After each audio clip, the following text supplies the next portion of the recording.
going live. Now we're live. Okay. Right, now we're live. It says you're live on my screen, so... Or actually, I think it says you're live. You're live. You're live. Okay. We're live. We're live, everyone. So I get to bring it up and turn up so I can at least see what everybody else sees. I'm not happy with Zoom screwing up like 10 minutes before the stream again. That update has been the bane of my life for the last 3 broadcasts. Yeah.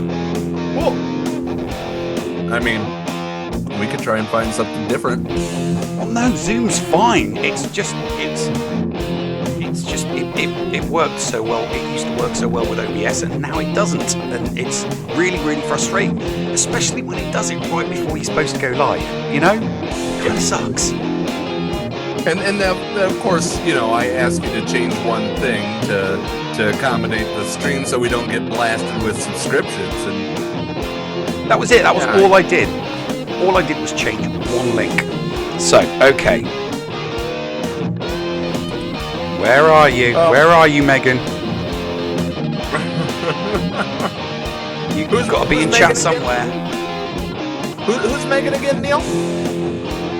Megan is my eldest daughter. She is 16 today. She's 16 today? Yeah. Ah. Well, then I guess I have to put something in the script then. Oh, you're going to have to put something in the script. Oh, yeah. Okay. All right, well, we'll do that. All right, there's I Blackish. He's streaming on Twitch right now. And he even mentioned us in his little title. Does I Blackish After Dark before the interview on the Escape podcast? Happy birthday, Megan the Nev. Megan the Nev. I actually made her get a Twitch. I actually made her get a yeah, it's the a Twitch or something one. like that. No. It's the Nev, and it's the Smeg. It's the Smeg. That's right. I can't see you in chat, sweetheart. You need to type in chat. She's just messaged me on Messenger that she's watching and that she can hear me, but I can't see her in chat because she hasn't typed anything.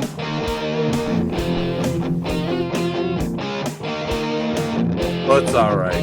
Ooh, 2 minutes. 2 minutes on the countdown. Yeah. I've got 151. What's the delay? Let's have a look. It's counting one. You said 151. It's about 7. 140. Let's see what it is.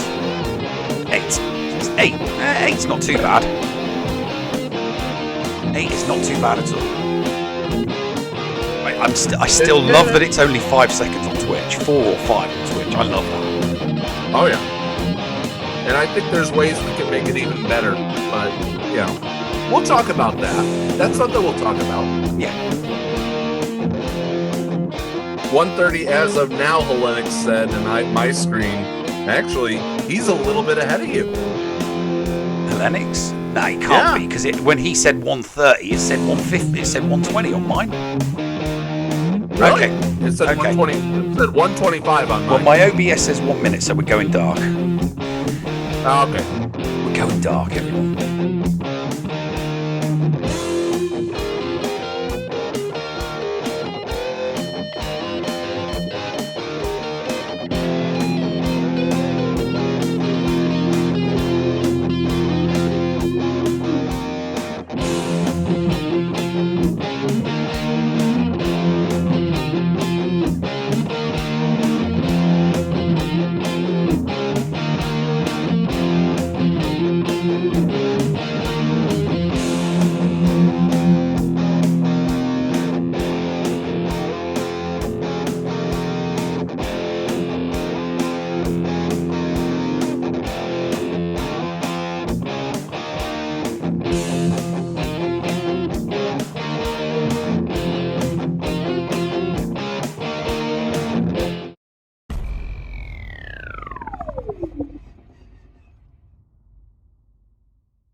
Hello everyone, this is Clash from DOE, and you are listening to the Escape Pod cast This program is being recorded in front of a live studio audience. And to That's No Moon from Doombringer, yes, your guild might have had less overall GP than us. We might have had more Gear 13 Zetas. But you know what? We also had more fur. And since none of us have been able to go out to get a grooming done anytime recently, we couldn't really see what we were doing. Next time, my friend. Next time. One is a Grand Arena specialist from the UK. The other is a territory battle tactician from the US. Together, there are no signs of intelligent life on board. With both having played this game since launch, the one thing we are sure of is that you will be entertained. The Escape Pod Cast, a service of the Escape Pod Castaways. A weekly podcast about the mobile game Star Wars Galaxy of Heroes. Live from the network studios of Yavin 4, here are your hosts, Neil Andrew Eyre and Paul Anthony. Coming up on this week's episode of the Escape Pod Cast. Season 3 brings a few changes to the podcast, including a new look for our live studio audience. We are looking to catch back up with Scotty McLaren as we reminisce about the good old days of Star Wars Galaxy of Heroes. And we speculate on if they are coming back or not with the news of the Mandalorian content coming to the game. I don't see the child on a list of any characters that are coming. But at least something is coming. True that. Our incoming transmission segment changes, starting this week into interviews with interesting people in all gaming communities. And our first guest of this new direction will be I Blackish from Twitch, and how he stays positive in a content creator's world. By the way, happy sweet 16 to my daughter. Go ahead, gush about her. Okay, I just want to say I love you loads. I hope you're listening. You better be in the chat. Why don't we send all the donations from today's show and throughout the week when people can catch up later over to her? Oh, that's a lovely idea. Why didn't I think of that? Well, you did. I just had to write it into the script somehow. Okay. We talk about what happens behind the scenes as we prepare each week's show in this week's Patreon's Choice. And for our viewing audience, get ready for this new look. All this and breaking news as and if it happens. Right here on the Escape Pod Cast. The Escape Pod Cast News.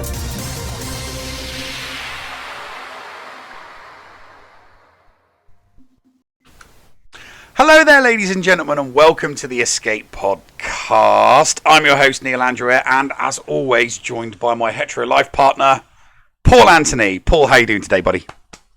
I'm hanging in there, Neil. It's definitely good to be in season 3, ladies and gentlemen. Welcome to the new look of the Escape Podcast. Oh, isn't it all pretty? Look at it all. Look what we've got down below. We have a little ticker. A little crawl, a little Chiron, a little lower third. Which we have been practicing with for days. Literally, we've been practicing with it, that Chiron all week. And I've been scouring the internet for interesting bits of news to put in said Chiron. So, yeah, I'm going to be testing you all in the after show. See who's paying attention. All right. Before we begin, Neil, you said you wanted me to take a few moments because you had something to say to our listening audience and viewing audience. Yes, I have something to say to our listening. Yes, I have something to say to our listening and viewing audience. It's that important. I wrote it down. Okay, so last week during the second segment of the Escape Podcast, I let my emotions get the better of me. CGEA put into the game I love and play every day packs that I don't think they should have put in the game. During my criticism of these packs, I lost my cool, calm and calculating head and did something I'm not proud of. I completely lost it and went off at CGEA in what can only be described as a profanity-laden tirade that, while understandable, is not acceptable. It's not acceptable because that's not what the Escape Pod Cast is all about. We're all about news and punditry regarding the game, so we should always maintain a level of decorum that fits with a family-friendly news and punditry show. My language was not acceptable during last week's show, and for that I would like to sincerely apologise to you, the listeners, and the viewers. We're supposed to be safe for work.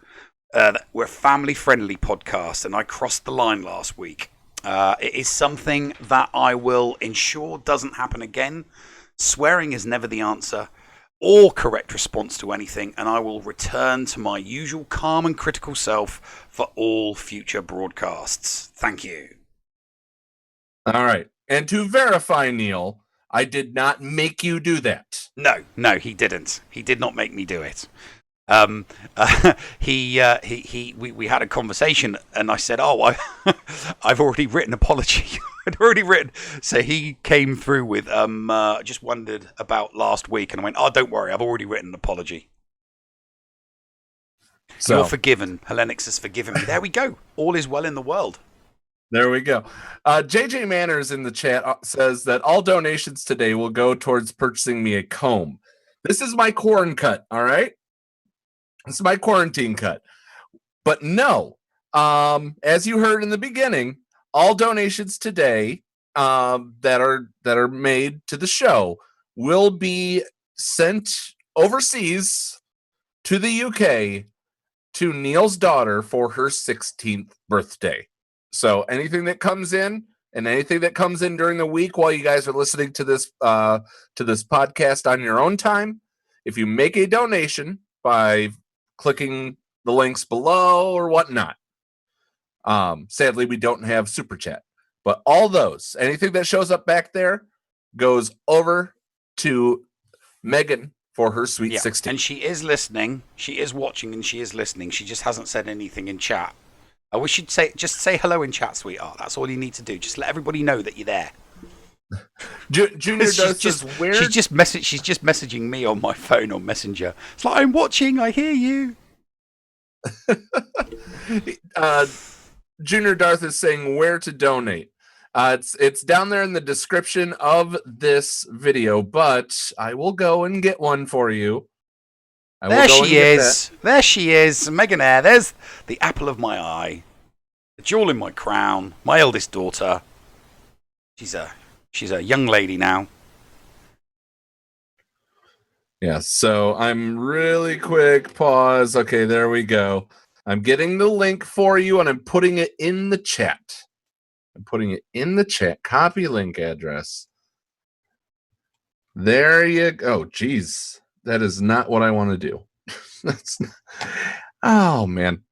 Neil, take over for just a second. Okay, I'll take over. So yes, I don't. Here's the thing. I understand that the easiest way to explain why I felt I needed to apologise is if you've watched any of the Talking Picard episodes that me and Paul and Thaddeus have done on the weekends. I mean, there was 10 episodes, 10 Talking Picards. One of the things that really, really, really bugged me, and it made me despise the new Star Trek Picard, which is why I will just refer to it as Picard, is the swearing. There was swearing in it. And when I'm watching Star Trek, I don't expect to hear profanity. So when we were watching that episode, I can't remember what episode it was. I don't know if it was two. It was two. It was episode the second episode. When I heard that Admiral go, pure effing hubris, it just completely ripped me out. And every time I heard swearing in an episode, it just completely ripped me out. It just did not belong there. So yes, I've got heated before, and I have let the odd swear word. Or I have used the odd piece of profanity. I mean, that second segment, I just completely and utterly lost it. I was, I wasn't my normal self. I really, really wasn't. So that is why I felt I knew I had to apologise. I think what was it? It was Tuesday or something. It was Monday or Tuesday. Monday or Tuesday. I wrote the apology because I went off on one again when I did Jedi Academy on Saturday morning. I was still, the PAX infuriated me that much. So, yeah. So, if I'm going to complain and air legitimate grievances about profanity being in one of my favourite franchises, like Star Trek, then I need to hold myself to the same standard. You know, we are supposed to be a family-friendly news and punditry show.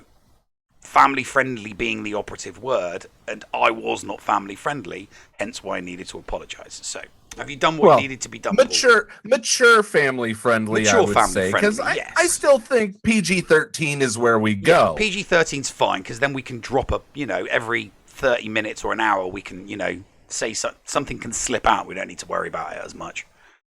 So all donations. Come on, I will do anything for you. My 16-year-old daughter's birthday means the world to me, and if you want me to do something silly, okay, or say something. Hang on, you just said anything. Mm-hmm. Anything within reason, of course. Okay, well, of course, within good taste of YouTube reason. Taste. So, guys, I'm going to say this.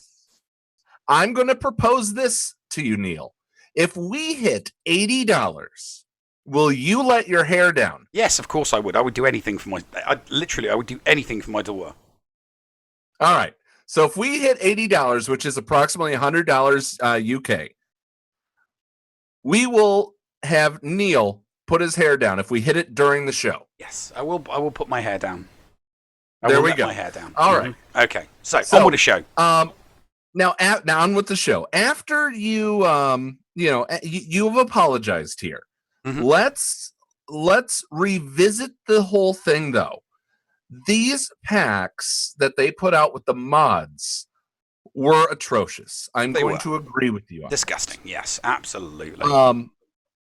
And we still say, as much as it would sting for them to do, we still call, and we know it's probably not going to happen, but we call for it as somebody watching out for the community. We call for them to still take these packs down. Mm-hmm. Yeah, absolutely. Yeah, without a doubt. That is why we are here. That is one of our things. We're news and punditry. If that would be like the Sports Center team, not having a pop at a football stadium that's just put, a 200% increase on all of the, sweets and chips and beer in the stadium. If the commentary team didn't say, "Oh, did you hear what so and so at the other stadium did? They put their prices up, so their fans have to pay 3 times as much for some nachos and a bit." So yeah, and that's what they've done. All right. So let's talk about the good old days, and hopefully this doesn't break what you did on your screen. Okay. Let's talk about the good old days, because I just admitted, it's going T-shaped for me. I don't know if it's wide for you. Okay, I can stretch this out. That's not a problem. You can stretch up. Schnarman just donated $5, so we are at 75 to go. So right now, while Neil is adjusting that, I don't think you're going to be coming on audio with us, are you, Scotty? Or video? I can do video if you want me to. I would love for you to do video because we have a video portion. Okay. All right. Give me a sec. I'll be back. Oh, wait up. Maybe I can do this. Yeah, you can. Hey! There we go. That's better. Hello, guys. We're an audio-visual show now, Scotty. Yeah, well, I can understand that. Absolutely. How's my hair? When you've got someone with silky smooth looks like this, it kind of makes sense. Oh, I don't know about that, man. It's the voice that gets me. Hey? Yeah, I know. It's exactly the same from me to you, mate. Ladies and gentlemen, we have rescued him off of the surface of Kashyyyk. Ladies and gentlemen, welcome back to the Escape Podcast, the Tonsils of Tamworth, Scotty McLaren. Good evening, and hello, everybody. It's daytime here in Australia. It's quite nice, actually, got to say. Look, it was nice to see that my escape pod actually landed back in Australia as well, Paul. I don't know how you and Heinzie managed to work that, but anyway, here I am. Hi! So, by the way, thank you to Run DMV stuffing $10 into the pod, so we're 65 away from Neil letting his hair down. Yeah. Let's But get it up. Scotty, I wanted to bring you on because at the time that you left, I consider that to be the good old days of SWGOH. Well, just previous to that, the days of Bastila, both fallen and regular. The galaxy, and correct me if I'm wrong, and I'm going to throw this to you first, Scotty, and then Neil, I want you to weigh in on it. I miss the galaxy of marquees. We complained about it then, but we didn't complain about that. But the community was complaining about it then. But those were honestly the days that I'd like to go back to, something to work forward to, something for people to do. Am I wrong? No, you're not wrong. And in fact, it's funny that, people have been bagging out the art department of late. Last night I just decided to go back and replay those Revan Galactic things that happened. What were they? I can't even remember what they're called. The Darth Revan and the Jedi Revan events to try and unlock them. Remember when we did those ages ago? Man, the art department. I remember when we covered how to do yeah, them. no, the legendary event for both the Revans was awesome. The story in it was brilliant. No one's talking about that. Everyone talks about the CLS event and the Jedi Ray event, but those Revan events were just sensational. Mm-hmm. They were so well done. Absolutely well done. Even the Padme event was well done. And then we get slapped in the face with Galactic Legends. And we all know how bad that looks as well. So, those were the days of good SWGOH, I reckon. Yeah, you're right, Paul, it was. I mean, relics came into the game, and basically it's been a downhill spiral ever since then. Yeah. A lot of people I that's why I think this Mandalorian thing that's coming out is it's them it's like giving us what we want, like way after we've asked for it, because obviously this is stuff that we were asking for last year around about October, September time, and it's like we've been asking and we've been asking and we've been asking and we've been complaining about everything else that they've brought in between, and now all of a sudden it's like, well, we're going to bring you some new characters and there might be this and there might be that, and it's that kind of good speculation again, because we know that we're going to get some content we're going to get characters we want. I shudder to think where this game would have ended up, today, had CG have come out and said, and we're going to introduce the next Galactic Legend and it's going to be Boba Frick, like something like that. Like I would have... Yeah. I would have shuddered to think of, if that, or, it's Jar Jar Binks, the next Galactic Legend, and you've got a Relic 7, all of your Galactic Republic characters or something like that, or you've got a Relic 7, your Jawas. I just think that something like that would be absolutely horrible, and I think that would have been the death of the game completely. Okay, breaking news. Just now, breaking news, Tier 6 of Supreme Leader Kylo Ren's event. They've been watching the data on Galactic Legends, and they observed that people were struggling with completing Tier 6.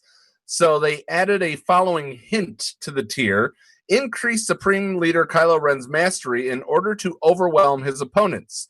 The granted ability, that's an order, can be used to provide him with additional turns that prevent him from being defeated for a short time.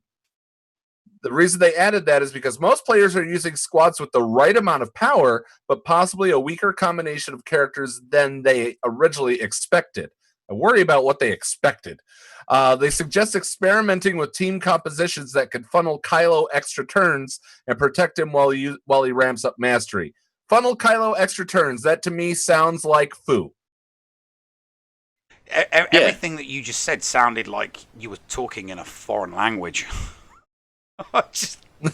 Because it's Galactic Legends Kylo, and I don't care. I know that there's a tiny percentage of people out there that care, that really, really do care about this, and to you guys I say, bully for you, but they made an event that, we all know that it was an event that 99% of the community could not participate in, so 99% of the community don't care and 1% do. And they can't even get it right for the 1%. Now I'm actually still getting there. I'm totally I I'm sorry, I don't give a crap about Galactic Legend Rey. I'm going after Kylo because I enjoy Kylo. I've said that before. I don't give a crap about Galactic Legend Rey, and I'm skipping her. I don't care about something that they put out for the 1%. Oh, what was that? Thank you, B. B. Coots, thank you very much. So we are now 55 away from you letting your hair down. Yep, 55 away. I don't know, boys. I mean, like, if you ask me, I think that, like you have a look at my arena shard right now. I mean, the whole top 30 of my arena is just absolutely loaded with Kylo and Rey right now. I'd say that probably 80% of those 30 players have got Rey. The rest of them are Kylo, Galactic Legends. Like, seriously, for mine, I hate the fact that, and I know it's been covered before, but I'm not a fan of the event that, you've got a Relic 7 and Relic 5 characters that you're not even going to use for the event. And the fact that you've got ships involved in the event as well that you're not even going to use, that really, really frustrates me to no end. I just think that you're right, 10%, not even 10% of the community pool. I mean, like, it's probably around about 2 or 3% that have got the Galactic Legends right now. Okay, so Scotty, it's not, the whole thing isn't really it's not honestly people saying, I'm not able to do it with these characters, or these characters aren't required. CG basically put up a little post like at the amusement park and said, you must be this tall to ride. And that's what it's for. They made something for the whales and and they also made something for the free to play focused community, but they made something for the whales. And what did they make for the play focused community since last year? Well, I mean, we know that they did Malik, but if there were people that really loved Kylo Ren, Poppy saying happy birthday, Megan's, with another $5. So now we're at 50 away. I think. No, yeah, that's about right. Yeah, less than that. I'll check it during the break. All right, guys. So, it really, if you really liked First Order and you focused on First Order, all you really have to do is go after Veteran Han and Empire and Emperor Palpatine. So Slacker was a full, if you were focused enough, you were able to go after him. But still, you must be this tall to ride just comes into, just is constantly, we're reminded of it when it comes to the Galactic Legends. Nah, look, I'm going to throw this out there, and this is a little bit of shade. I'm sorry, guys, but this is the way it is. I think there needs to be a bit of a, look, COVID-19, it's been a horrible thing right across the globe. Let's be honest. But I'll be honest about something here at CG. Ever since CG Carry left, and that was pretty much when I left as well, the game. I mean, as you know, Paul, you know that quite well. I mean, Relics came into the game, and that pretty much was the end of it for me. And then I just saw paywall after paywall after paywall after paywall continue to happen in this game. I'm going to be honest. Last time that CG Top Hat was involved as the leader of Capital Games, when he was in charge last time, if you recall, there was around about that 6-month lag period there where he didn't do anything. Nothing happened in the game. We were in that same position for 6 months, and then Carrie came in, and then all of a sudden things happened. We got a new Sith raid. We got things happening. Things were good. He's back in charge again. We've seen probably one of the worst events that's ever happened in the game, of course, in the Galactic Legend. And he's back in charge again. It's been slow, nothing happening. I mean, they've said, oh, look, Mandalorian characters are coming. We probably won't see those until June, guys. I mean, they've only got Cara Dune ready to go on in terms of the animation. Don't forget the balls up, Scotty, on, don't forget the balls up on Lightside GOTB. Oh, yeah. I mean, there's that as well. I mean, and Ki-Adi-Mundi was supposed to be the hero. Well, he's not. He's just like another Rolo, really, in terms of what he does. You know, it's time for CG to clean house, I think. It's time to just say, look, Top Hat, man, you've done a great job. Adios, man. Time to make you work on something else at EA. You know, it's just I'm not the same way. I'm not the same way. I think, you know, normally we would get these sort of posts from Crumb, but we got it from Top Hat this time. We got the State of the Galaxy from Top Hat saying that we're getting Mandalorian. And remember, next week we have a gap in the schedule. Yeah, it may have been Top Hat that made the post about the Mandalorian and talking about the road ahead coming next month. But if you go all the way to the bottom of the post, it says updated by Crumb. So Top Hat may have wrote that, but Crumb was watching over his shoulder and doing the editing for that post. Yep. It wasn't 100%. Top Hat wrote it. It was edited by Crumb though. So Top Hat, yeah, sure, by all means, you know, it's got Top Hat's name at the top of it. But any mistakes, any errors, anything missed, anything forgotten will have been changed and added by Crumb because it was his name at the bottom of the post, edited a few hours later. Exactly, man. Exactly. I mean, Crumb's a great dude, man. I mean, like he's got to stay where he is. I mean, I want to see Crumb be better utilized in terms of what he does. I want to see the puzzles come back, man. Mm. I mean, I'd love. I mean, we all want to see the puzzles come. I actually think that those two. I think that those two titles are part of some elaborate puzzle. I really, really do think that those two titles, the Red 5 title and the Trench title that came in that update, which got everybody thinking maybe there's a pit, there's a there's a Death Star raid coming because they've already created two titles that you can get as a result of that. And I just think that that's like the first piece of a puzzle. I think that they were left in there by Crumb. It's like breadcrumbs. It's not quite a full puzzle, but it's a breadcrumb.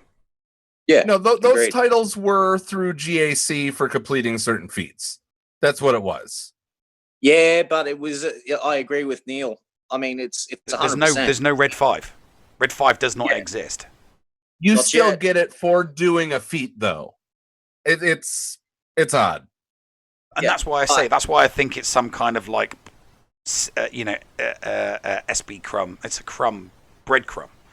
Literally, it's a breadcrumb. It's an SB crumb, not a breadcrumb, but an SB crumb. Go ahead, Scotty.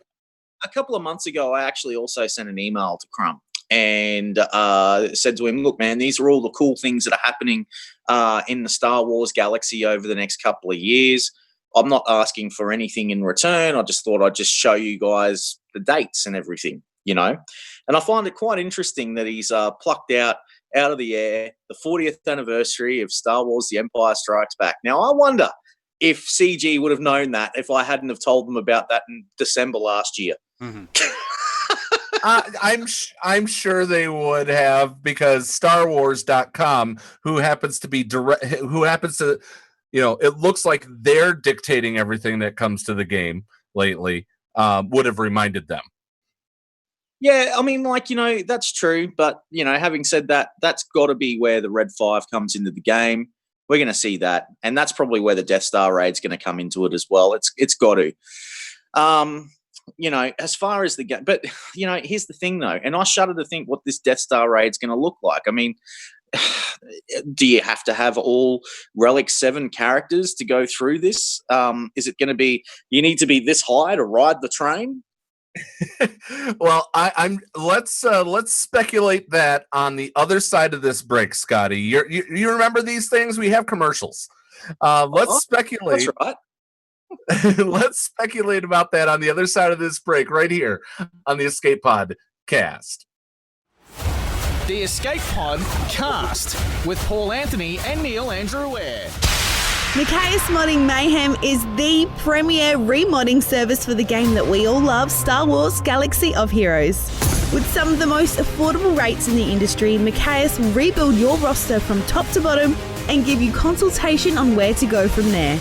Macias has a 100% satisfaction guarantee and lots of useful additional services, including a full cleanup of your mods, loadout pages, PvP plans and more. Contact Macias today on Discord at all lowercase Macias number 0127. That's MIKAYAS number 0127 or at maciasmods@gmail.com. Macias Modding Mayhem, the official remodding service of the Escape Pod cast. Did you know that if you signed up to become a Patreon, you could get tons of rewards? Force Ghost Scotty could do a roster review for you. Neil Andrew Air could share Grand Arena tactics. Or Paul could even help you get maximum stars in Geonosis Territory Battle. And you even get access into the after show. Sound good? Sign up to be a Patreon today. For as little as $2 a month, you could unlock a ton of potential content and also get closer to the hosts. Head to patreon.com/The Escape Pod to sign up. Hello, friends. This is Thaddeus from Going Nerdy, and I approve this message and am compensated for signups for this service. The world's largest audiobook library is at your fingertips, and the Escape Pod Castaways wants you to try it for free. Head on over to escapepodcastaways.com and click the Going Nerdy offer button to claim a free audiobook and 2 Audible originals. Cancel anytime, and it's absolutely free to sign up. Check out Audible and support the Escape Pod Castaways. All for free. See Audible website for details. Restrictions may apply. Hey there, Padawans. Lego Llama here. I interrupt this regularly scheduled break to give you a quick vocab lesson. First, I must let you know that Paul, the Zed, and the Llama are big AFFLs. That stands for Adult Fan of Lego, by the way.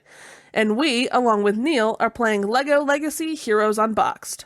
Not only are they playing it, but Neil and Paul have been releasing a Lego Legacy version of the Escape Pod cast every week on their YouTube channel. Visit the channel for more information. Neil knew it. He is surrounded by AFFLs. See you on the web. The Escape Pod cast.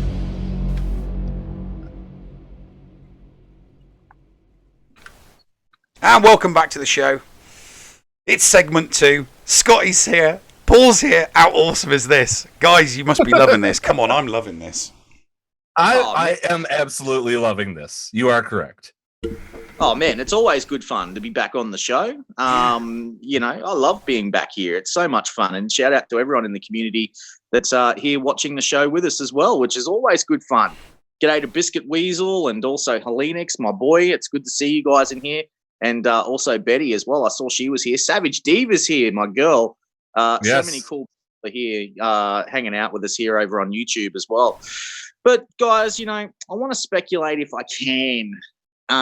You know, on this Death Star raid, I mean, everyone's talking about it. Please do.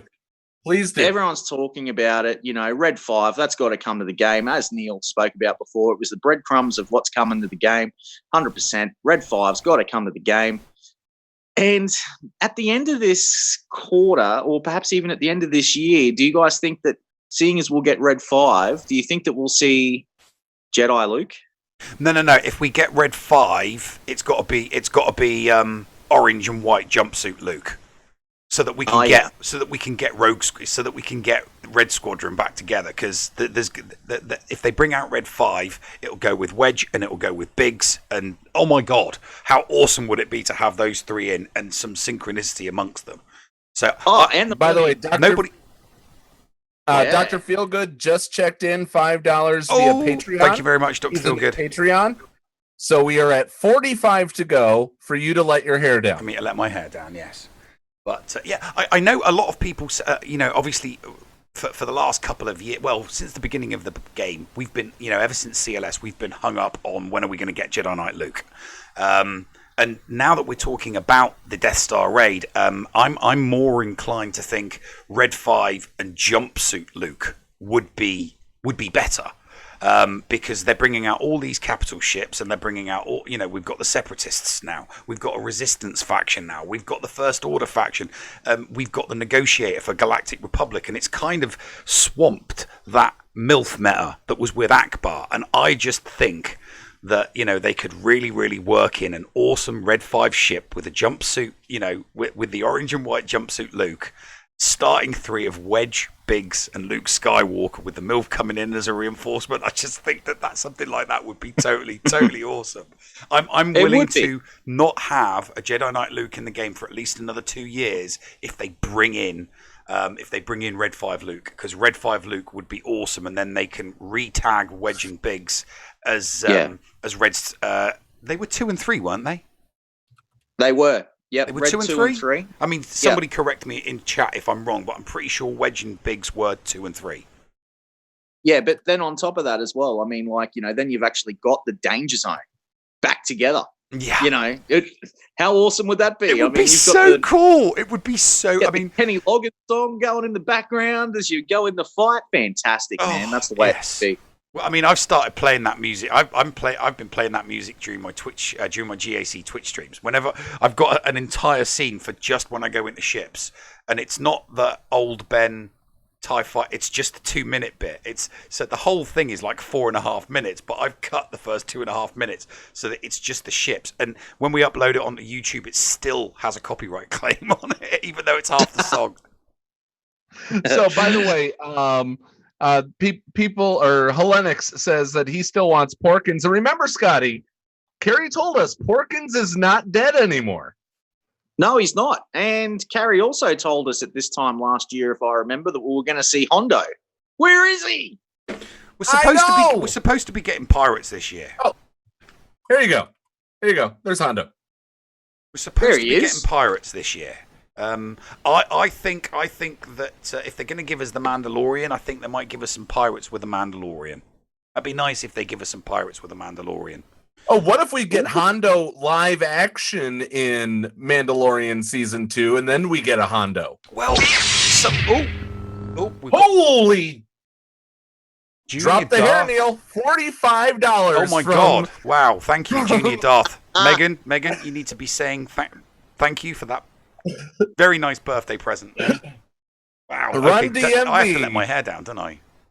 Run DMV just donated $45, so therefore Neil will drop his hair. Let's talk, Scotty, while Neil has to deal with this. Yeah. We are. I would love to see a live action Hondo, because we're getting live action Ahsoka, right? Oh yeah. I'm still a little bit. Look, I'm happy with the casting of Ahsoka, by the way.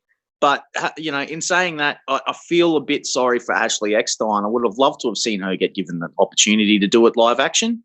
Wouldn't you? Well, the Hondo, I do have a theory about Hondo. It's Ashley Eckstein joining us on the chat. Hello, Ashley. Come in, Ahsoka. I do have a theory. I do have a theory on regarding Hondo and regarding that. You remember the episode The Gunslinger? Yes.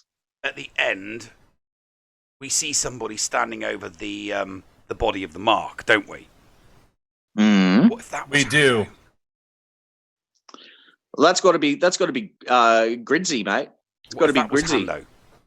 I mean, everybody's like, oh, it's Boba. Oh, it's Cad Bane. It's another bounty hunter. What if that is Hanzo? Gridsy. It's Gridsy. And shout out to Gridan as well. He's going to be joining Heinzie a bit later. It's Gridsy. He's got the dark saber. If it was Gridsy, they wouldn't have shown the feet. They would have just shown the forehead and the hair. So that they could have kept the mystery as to who it was. It was Rocky Balboa. I think that it was not Rocky. I do think that it was what's his name? What was the Imperial Moff Gideon? I think it was Moff Gideon. Yeah, Gridsy. Okay. It's the amount of people that don't know. It's the people that don't know about the Black Saber. People that watch that but don't know about the Black Saber. Hey, well, I've got to say something too to Cubs fan Han as well, if you'll indulge me for 1 second. He did this video with Gridsy. And he did this video with Gridsy the other day, and it was talking about, like, you know, the top 10 things they want to see come to the game with the Mandalorian. And they go, oh, you know, wouldn't it be awesome if you know, Gridsy, I'm going to call him Gridsy because that's his name, let's be honest. From now on, it's Gridsy. Wouldn't it be awesome if he came with the Darksaber, and how cool would that be if the Darksaber was in the game? Hello, Sabine has the Darksaber in the game already. Yeah. She's already got there. The Darksaber. Exactly. I just want to know how the hell they got it, you know? That's why I'm really looking forward to season 2. When he cut his way out of that ship, because as soon as I saw it poke through, I'm like, oh my god, he's what the? Yeah. I'm like, it was like mind blown. I'm like, all right, how did he get it? When did he get it? You know, because obviously he'd worked on Mandalore, but you know, he was just a a lowly officer. How's a small, tiny, insignificant officer like him during the Purge get his hands on that sword? You know, so there's a huge backstory there that I can't wait to hear. The only thing I can think of is he's an extremely wealthy lowly officer. You know, comes from a big money family maybe, and that's why he's a collector. Maybe he purchased it. And I'd like to see like a bunch of others, because I mean that personalized TIE fighter that he had was awesome. I mean, that's not in canon. That's a first time. So he's got enough money to be able to make modifications to TIE fighters like that. Why not just have a TIE Advanced? You know, his TIE fighter had ground effects. Yeah. Well, I mean, you know, we've got to get Moff Gideon in the game at some stage, or Gridsy, as I like to call him, or Gus from Better Call Saul. That'd be nice to see him come to the game. You know, I'd like to see them throw in IG-11 as well. I think that'd be great. But you know, we've got to have. Is it Cull? Is that the name of him? The Ugnaught? Queel. Queel. It's Queel. Well, yeah. IG-11 and Queel should get the skins of Ugnaught and IG-86. IG-86 reskinned and reworked to be IG-11, and the Ugnaught reskinned and reworked to be Queel. Then they don't need to bring in new characters. Now, whether people have got them or not, they're completely and utterly irrelevant characters now, but by reskinning them and reworking them, which was a brilliant idea from Going Nerdy, I first heard it from Thaddeus. I think that would be great, because we were just he liked my idea that we have the kid. Sorry, Baby Yoda. They can call it the kid. It's still Baby Yoda. That my idea is that Baby Yoda becomes summoned. So the Mandalorian summons him for a heal and summons him for a force choke, and then he disappears, so that there's no Baby Yoda getting hit or anything like that. So he's literally just there as a summon, like a Game Boy Advanced.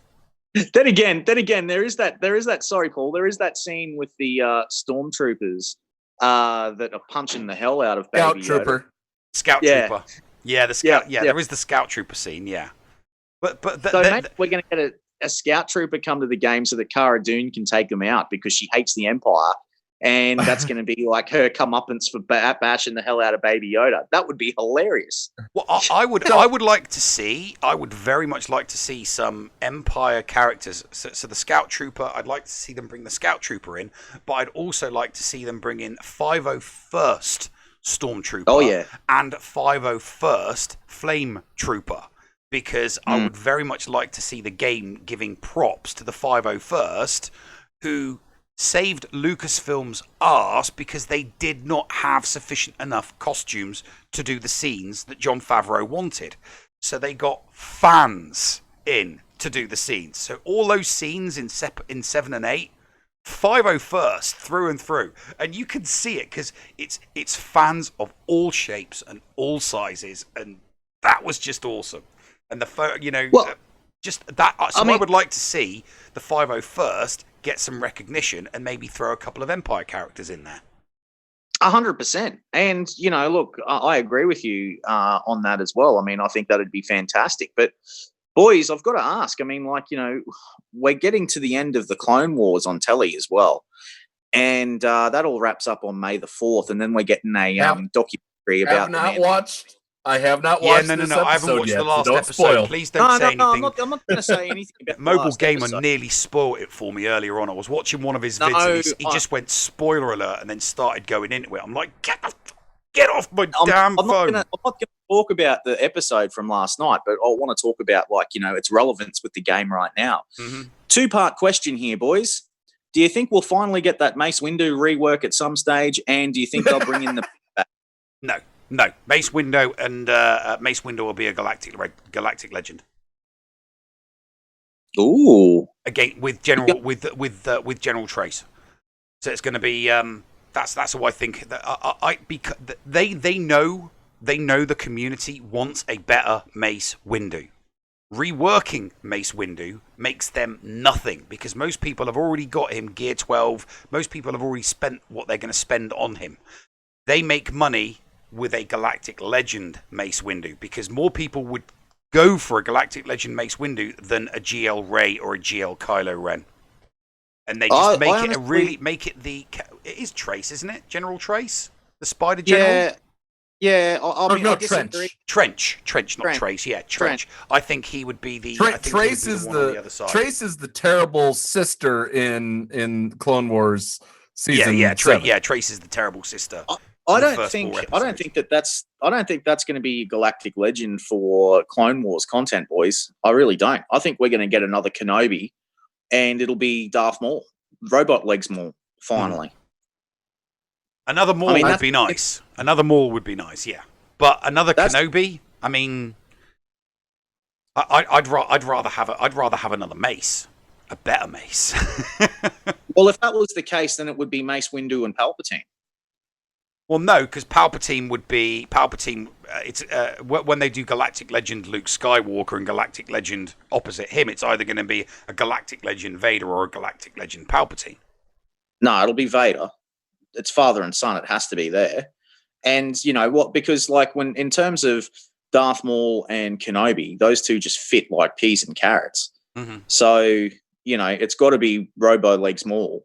And Kenobi, it has to be because those two I mean, the other way that you could probably look at it, I mean, I can't see Trench being in there against Mace Windu because let's face it, Windu and Trench don't really fight each other that much. Well, no, they don't fight each other at all, but they're generals. Generals don't tend to fight each other.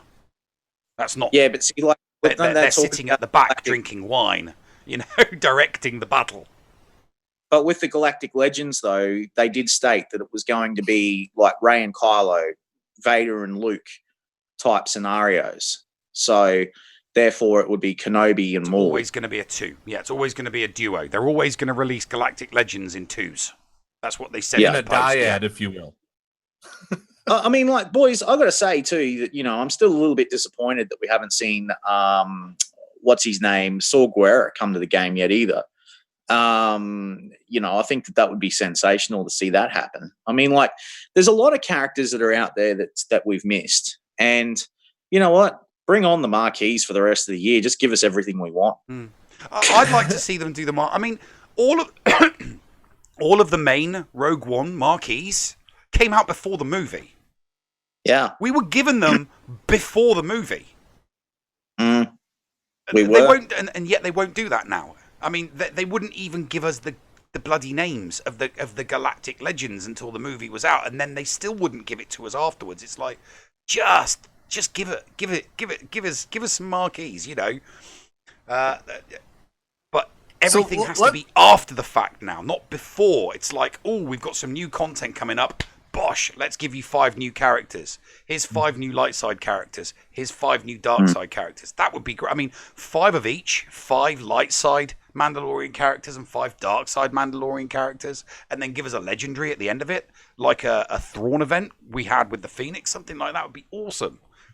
And then we get his ship later on, give us his ship like we got his ship with the Mandalorian, something along those lines. With the Millennium Falcon. Because that was the MILF event was quite good. I mean, easy, but it was still fun. I mean, very easy to get a 5-star MILF, but still a lot of fun, and you still got to do all the farming. So I'd like to see something like that. All right, last word on Mando itself. Mando will will summon a baby, the little egg pod, and it won't be you won't be able to destroy it, just like you can't destroy the ARC Troopers cannon.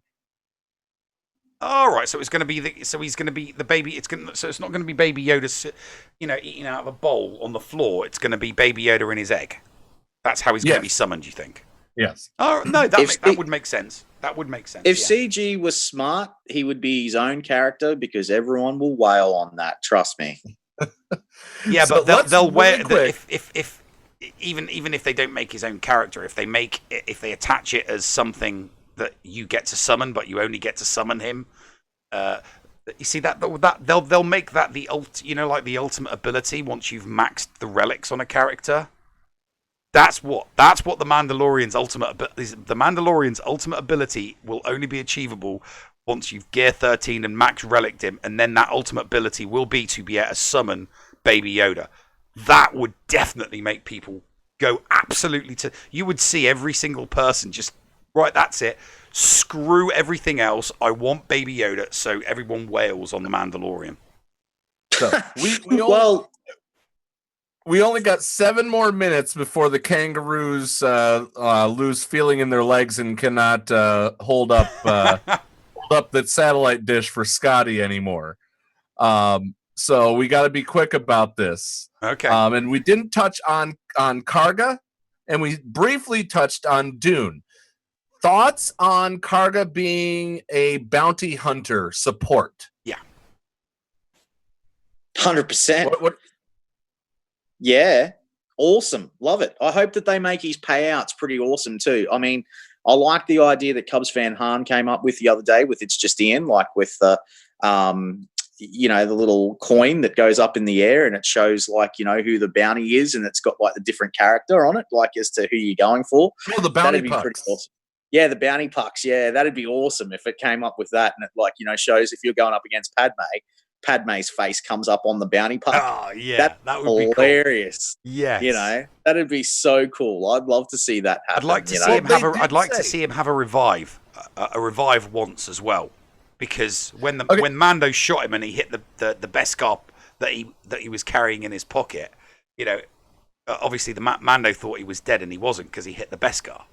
So I'd like to see Grief Karga have a one revive. That's it. So he gets revived, not with full protection and health, just gets revived with full health.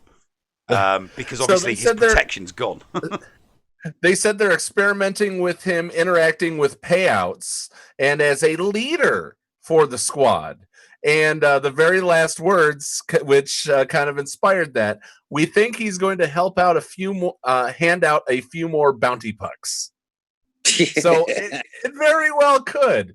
Now, what? And we're closing in on time here. What did you guys think? Interrupt for a sec, Paul. I just got to say, that if you have a look at the bounty hunter faction, all of them are leaders. Yes.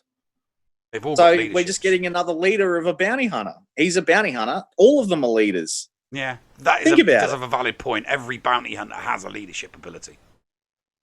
So if he's going to have to get back, he's going to have to get either a scoundrel or a bounty hunter tag, definitely. Yeah. And since he's the bounty hunters guild, he has to have the bounty hunter tag. He has to. If they don't give him the bounty hunter tag, we'll be like, excuse me, what program have you been watching? He's the leader of the bounty hunter guild on that planet. How does that not make him get the bounty hunter tag? So I'll be curious to see if they get the tags right. Well, because he's not a bounty hunter, he doesn't go out and get the bounties himself. Doesn't matter. He dishes out the work to the bounty hunters. It's a guild, the bounty hunters guild, and he's at the top of it. Okay, then why doesn't Fulcrum have the Phoenix tag? Because they couldn't be bothered. She should have had a rebel tag. No, because that wasn't there an issue with that? Originally that it wasn't going to work. Like if she had the Phoenix tag, then there was going to be issues and it was going to cause problems with the arena or something. But it won't cause those problems now. I don't know. I don't even know why Fulcrum's still just sitting out there on her own. She should be in the. She should be in with the Phoenix crew, and the same with Visas Mars should be in with the Jedi. In with the Jedi. Yeah, definitely.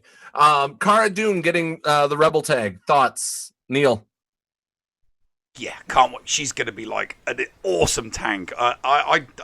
It doesn't matter what characters. I will put everything on hold to farm these characters because I want them. I like this show. I'm invested in this show. I may be free to play, but I'm going to dump every single spare resource I've got into these rebels, into these characters from the Mandalorian, because I want them.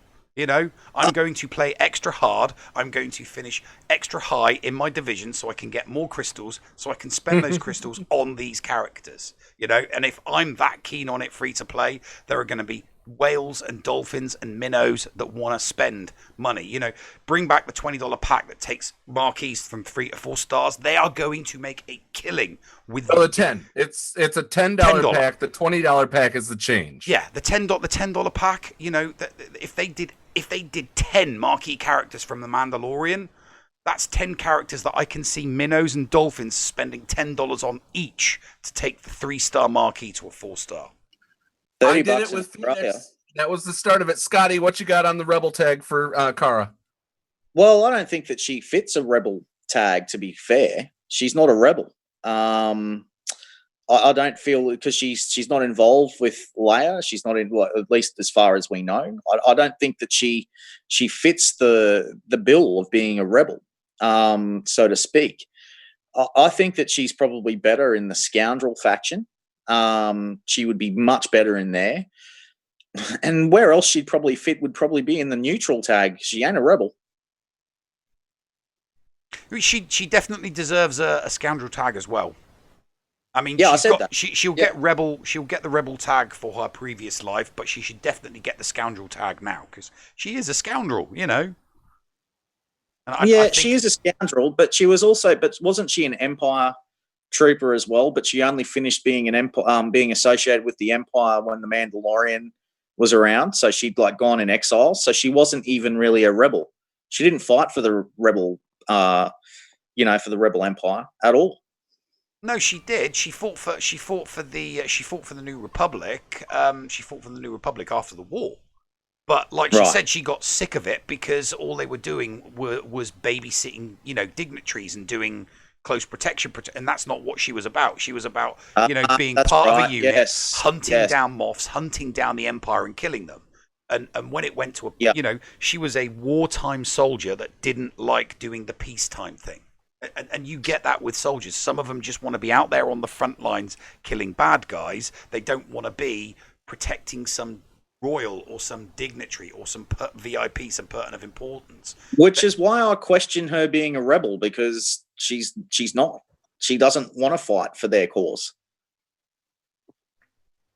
But she was still part of the. I mean, maybe they'll come up with a New Republic tag. I mean, if what we hope, the Mandalorian goes into double-digit seasons, we're gonna see some New Republic stuff kicking in. And when those New Republic characters kick in, hopefully we'll see a New Republic. We'll see a New Republic tag, and they'll bring back in some of the old canon. Paul, what are your thoughts on the two, mate? So as far as Grief Karga with the bounty hunters, somebody said it in chat. I wish it scrolled by too fast. But a light side bounty hunter is going to be interesting. Especially her, especially if the bounty hunter or if his light side and he gets his own payout interacts with Galactic Legend Rey. As far as Cara Dune getting the Rebel tag, I'm interested to see. She's probably going to go into a CLS team and be very, very powerful in that, and bring CLS back to the paper, rock, scissors, possibly against Galactic Legends if you invest enough in them. Those are my thoughts. But Scotty, just a quick one. It's not just my daughter's birthday today. It is Cara Dune's birthday today, or should I say Gina Carano? Ah, there we go. It's her birthday today as well. So happy birthday, Cara Dune. You're hot. Scotty, it was an absolute pleasure to see you back. So just so you guys know, we're hoping that this can be a regular occurrence. Scotty will be mentioned in. He won't be in the intro, but he will be on the splash screens. He will be making his appearance as much as he can. He has a volatile schedule that may not lend to every single week, but we are very, very proud to have Scotty McLaren back on the Escape Pod cast. Thank you so much for taking some time for us, Scotty. Oh, man, no problems. And I'll see you all later on today with Heinzie as we catch up with the man with the hair grids. And also, I just got to say a big shout out, man, if you'll indulge me for a moment. Always. Clash DOE, man, he is bringing it on YouTube. Guys, go over there and like and subscribe. Same with Joe Normus, man. He's an Aussie content creator. Absolute legend. Love some of the work that he's been doing lately as well. And if you haven't liked and subscribed as well to Helenix, what are you doing? Go over there and say g'day to him. And a big g'day to Buzzsaw too, man. It's always good to see you. And also Betty and JJ. Love yous all. Mwah. See you next time. All right. Hang tight, Scotty. Don't go anywhere. Let us finish out and go to break. Coming up after this break, we start our new incoming transmission series where we talk to people that we find interesting in all gaming communities overall, right here on the Escape Pod cast. The Escape Pod cast with Paul Anthony and Neil Andrew Ware. Hey there, Escape Podawans. Everyone's favorite llama here to remind you that the Escape Pod cast is on social media. That's right, we're on Facebook, we're on Twitter. So give us a like, give us a follow, and stay up to date on all things in-game and in the Escape Pod. Our account links are down in the description or on our Discord server in the Show Links channel. See you on the net. Heinzie from the ANZGC is officially a member of the Escape Pod Castaways. Make sure you go and search for Heinzie on YouTube today because he live streams a lot of his GAC content, and not only does he do that, he also does some pretty fun videos from time to time, including a behind the screen and also streaming Jedi Fallen Order. And from time to time, this idiot might drop by. Head on over and check out Heinzie today on YouTube, a part of the Escape Pod Castaways network. Back to school.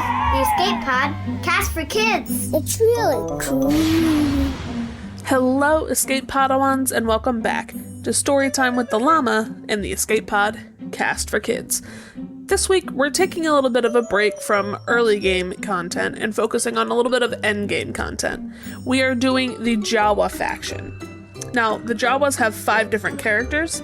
Dathcha, who's available on light side hard node 3B and 3F, as well as in the Galactic War store. Chief Nebbit, who's available in the Squad Arena store. Jawa Scavenger in the Cantina store. Jawa Engineer in the Guild store. And just plain Jawa, available on Cantina node 2D, light side hard node 6B, and dark side hard node 4F. Now, this faction also has 2 leaders. Dathcha, who grants an 80% chance to inflict defense down for 3 turns, and a 25% chance to remove 25% turn meter on droid enemies. He's a less used leader, but because his leadership abilities grant increased chances against droid allies, he's really good for a General Grievous counter with a whole droid team. Now, Chief Nebbit, his leadership ability grants Jawa and droid allies to gain 30% critical chance, and they also inflict critical chance down for 3 turns on all critical hits. And this makes him the preferred leader because you increase your chance to critically hit and then have that ability to inflict critical chance down for 3 turns when you critically hit. Now, like I mentioned before, they are definitely a late game farm. The Jawas, there's a lot of love for them in the community, but there are just too many priorities for newer to mid-game players that kind of puts the Jawas on the back burner. Although I will say that a big benefit to the Jawas is they don't actually have any Zeta abilities, so you can save yourself a Zeta when you are ready to gear this team up. Now, they are a hard counter for Geonosians. I got called out right away after last week because I didn't mention the Jawas as a hard counter for bugs. I didn't do that because a lot of people just don't have them. So they are a very good hard counter for bugs. The Darth lead, like I said, is a good counter for General Grievous because the defense down and the turn menu reduction. They're also a soft counter for a weak clones team. They can be used in Phase 4 of the Heroic Sith Raid against Traya, and this is going to be just against Traya, so once Nihilus is gone, once Cyan is gone, you can use the Jawas against Traya. They can be used for combat missions in Hoth TB. I wouldn't recommend using them in Geonosian TB, but they're really great in Hoth TB just because it's a little bit easier. So this faction was requested very heavily by one of our Padawans, Junior Darth. He is the guy, if you're on the Escape Pod cast server, he's the one that always posts the cat memes and cat gifs all the time. And I really encourage you guys to reach out to me with your suggestions for factions. There's a lot of people who have favorite factions and they love them and they're really passionate about them. And drop me a comment down below or go to our Discord server and send me a message. I really want to hear what factions you guys want me to cover. That's all for me. Tune in next week for more story time with the llama and the Escape Pod cast for kids. Micaeus Modding Mayhem is the premier remodding service for the game that we all love, Star Wars Galaxy of Heroes. With some of the most affordable rates in the industry, Micaeus will rebuild your roster from top to bottom and give you consultation on where to go from there. Micaeus has a 100% satisfaction guarantee and lots of useful additional services, including a full cleanup of your mods, loadout pages, PvP plans and more. Contact Micaeus today on Discord at all lowercase Micaeus number 0127. That's MIKAYAS number 0127 or at micaeusmods@gmail.com. Micaeus Modding Mayhem, the official remodding service of the Escape Pod cast. The Escape Pod cast now offers our faithful listeners a way to show their support via merchandise. Declare your allegiance to Team Paul or Team Neil with official shirts. Get a story time with the llama button or magnet. Or just represent the show by getting an official logo hoodie. There are now even Team Scotty and Team Heinzie options available too. Become an official Padawan today. Check out the merch at escapepodcastaways.com. Receiving incoming transmission.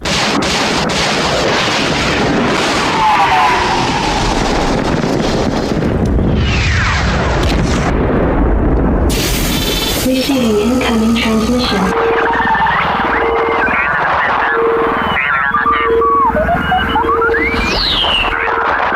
Receiving incoming transmission.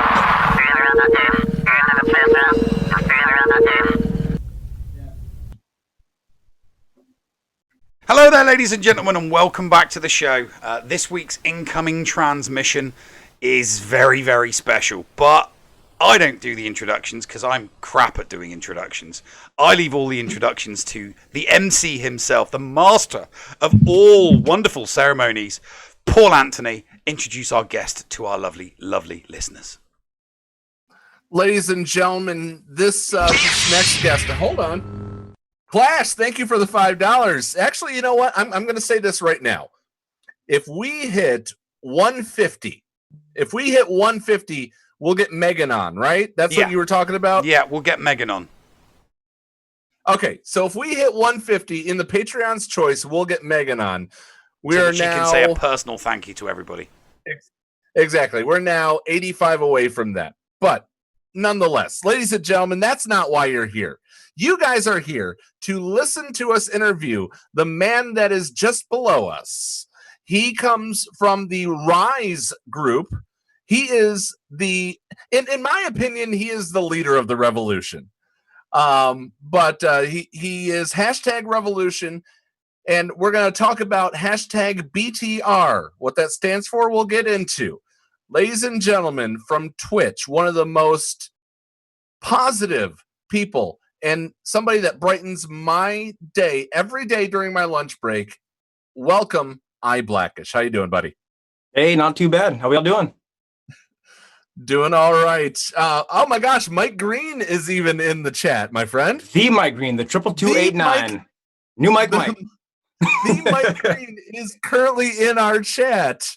This is so awesome. Okay.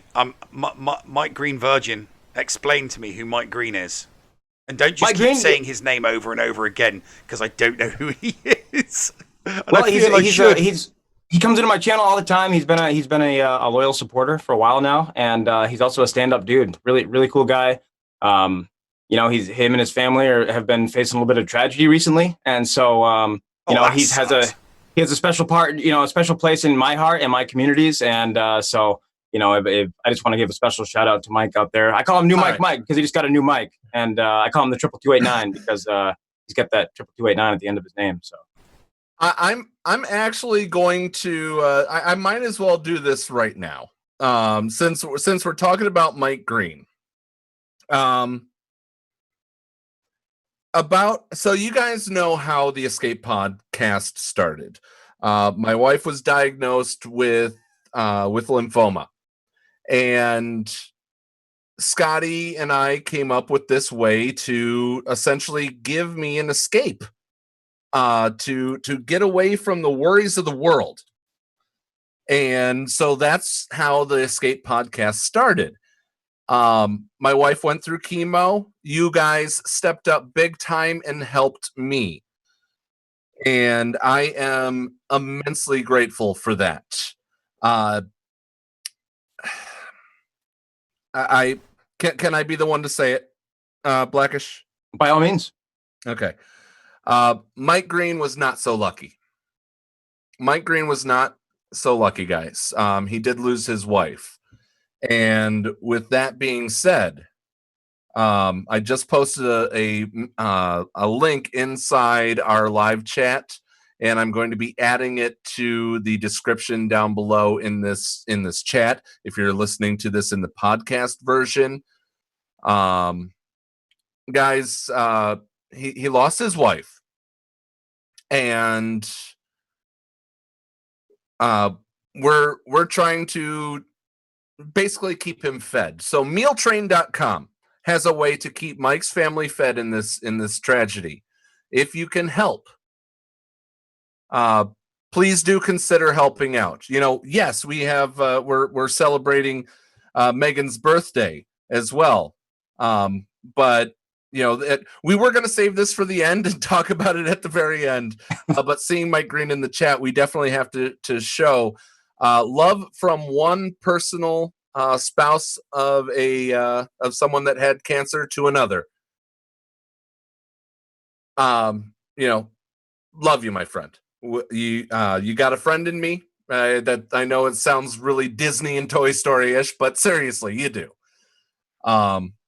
I want to echo that sentiment as well. Mike's been a part of my community, a part of my channel for a while now, and he does nothing but come in and show love and support other people that are in my channel and beyond. And anything that I can do, anything that we can do, we want to make sure we take the opportunity to do that. So much love to Mike, the whole Green family. If there's one thing I can say, it's that. And I appreciate you, Mike. And we're here for you, all of us. And yeah. Yeah. So that being said, he's part of your community. Just as all I call them my Padawans. Padawans. You're a Star Trek fan too, and we'll get into that. But I call all of our listeners Padawans. And it's a community is as strong as all of the people that make it up. If one of them is sick, we reach out, we help. Now, they helped me in my time of need, and I consider each and every single one a personal friend, just like you and your positive community that you have on your Twitch channel.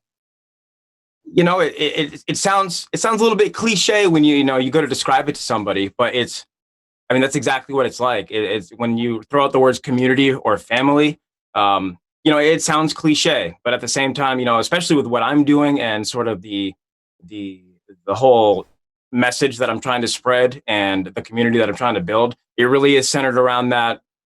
It's more than just a group of followers or a group of supporters or people who, spend money on your channel. It's really about having people that you can call friends and having people that you interact with beyond just being in the live stream.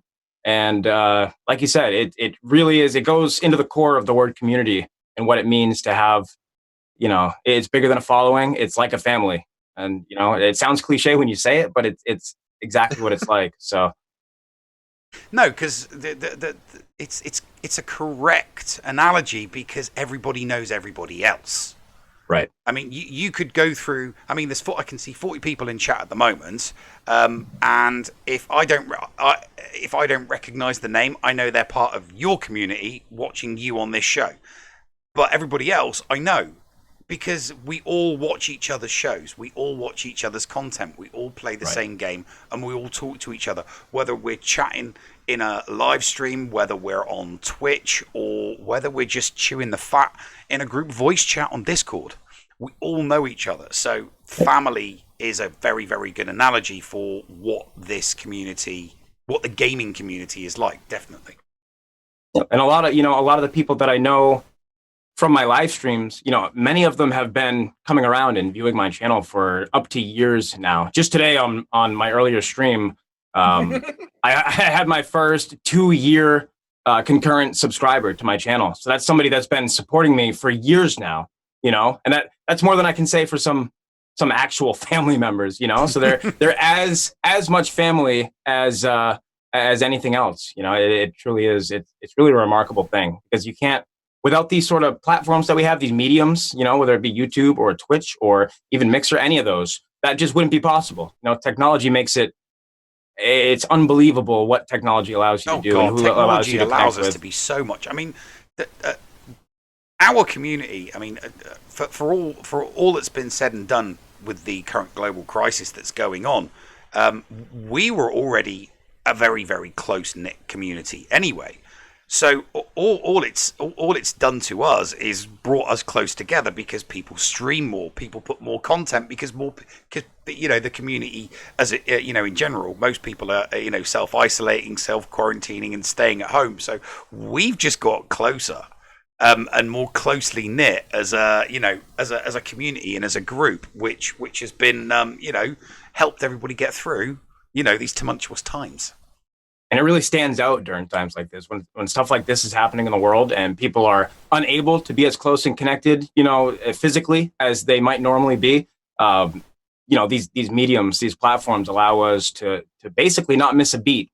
And I think that the rest of the world, the non-Twitch or the non-streamer communities, they don't necessarily have that during these times. So, I'm super thankful for what that provides me, and I know the rest of my community, and I'm sure yours does, agrees with that as well. So they do. Clash DOE, one of our former guests, and honestly one of the huge stand-up guy, just threw something Mike's way. So thank you. I'll say that on the show too, Clash. Thank you very much for that. Thank you very much, Clash. Appreciate you helping our friend. Yeah. So guys, we took the serious turn here really early. Seeing Mike Green in the chat. So let's talk balls. Let's get into a little. Yeah. Let's talk big glass balls. Let's talk some balls. Let's little 180 there. Balls. Balls. Let's absolutely talk about balls. I'm game. So you stream a game called Marbles on Stream. I do it for those who are in our Discord channel. I stream the game on Thursday nights. We just do like 20% of or 20 races in ours. But you do a lot more. You have this entire production.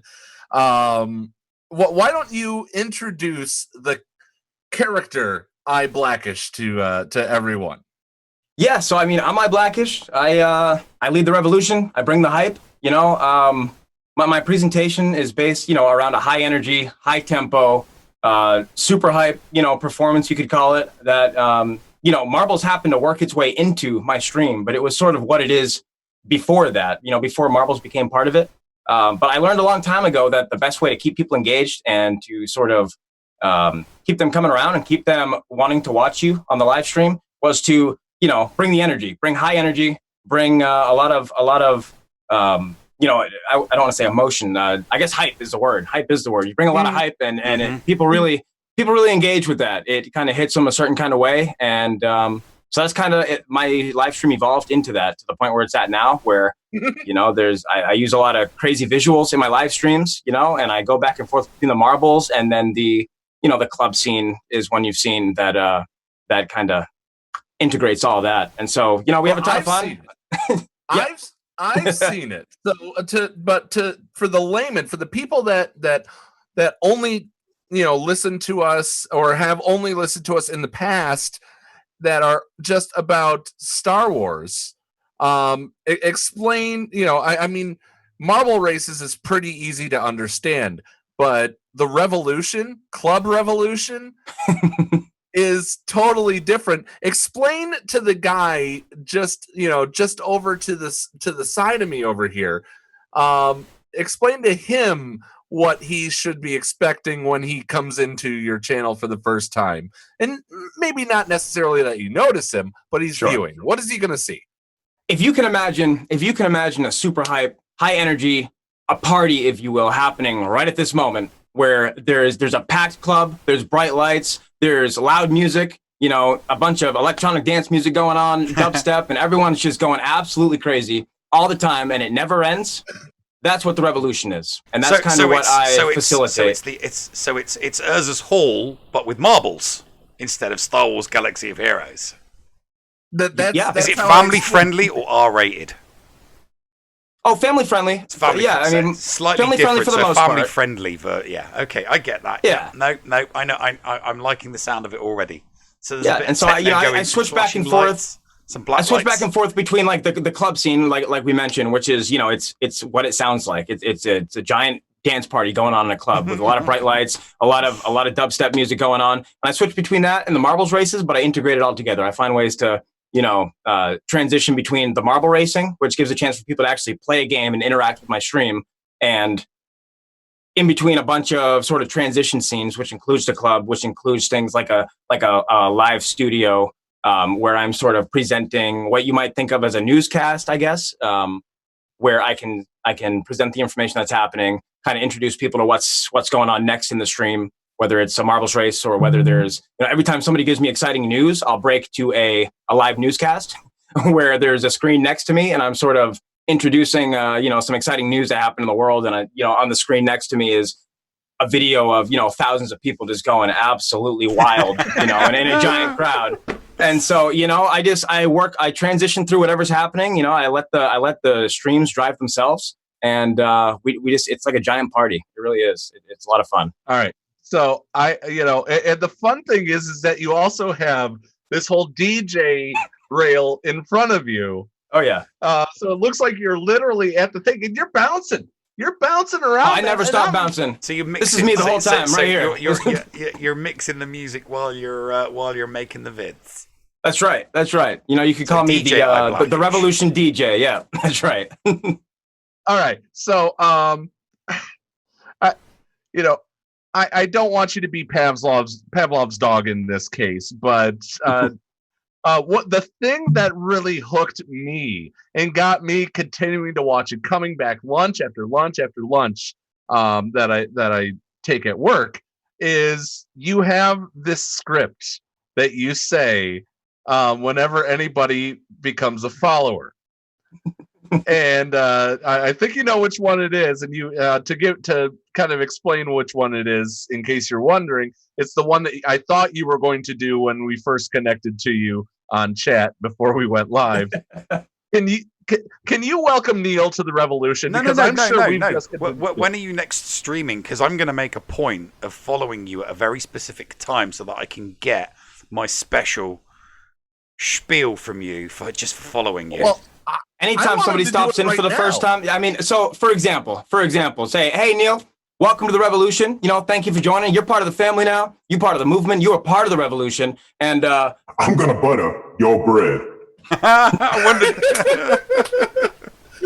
I don't know why that brings me so much joy. I wondered why people were talking about butter in chat. I'm like, what? Oh yeah. I'm like looking at what every time something exciting happens, anytime I get a subscriber or a new follower, any of that, I give them the same bread spiel. And when we get a new follower, we'll hop into that club scene we were talking about. And so you can see the club thing going on. I'll give everybody the welcome. I'll tell them, hey, everyone, look in the back of the club. We got a new revolutionary coming in. They're surrounded by revolutionaries now. You're part of the family. You're part of the movement. You're a revolutionary now. And then I'll give them the old, I'm about to butter your bread.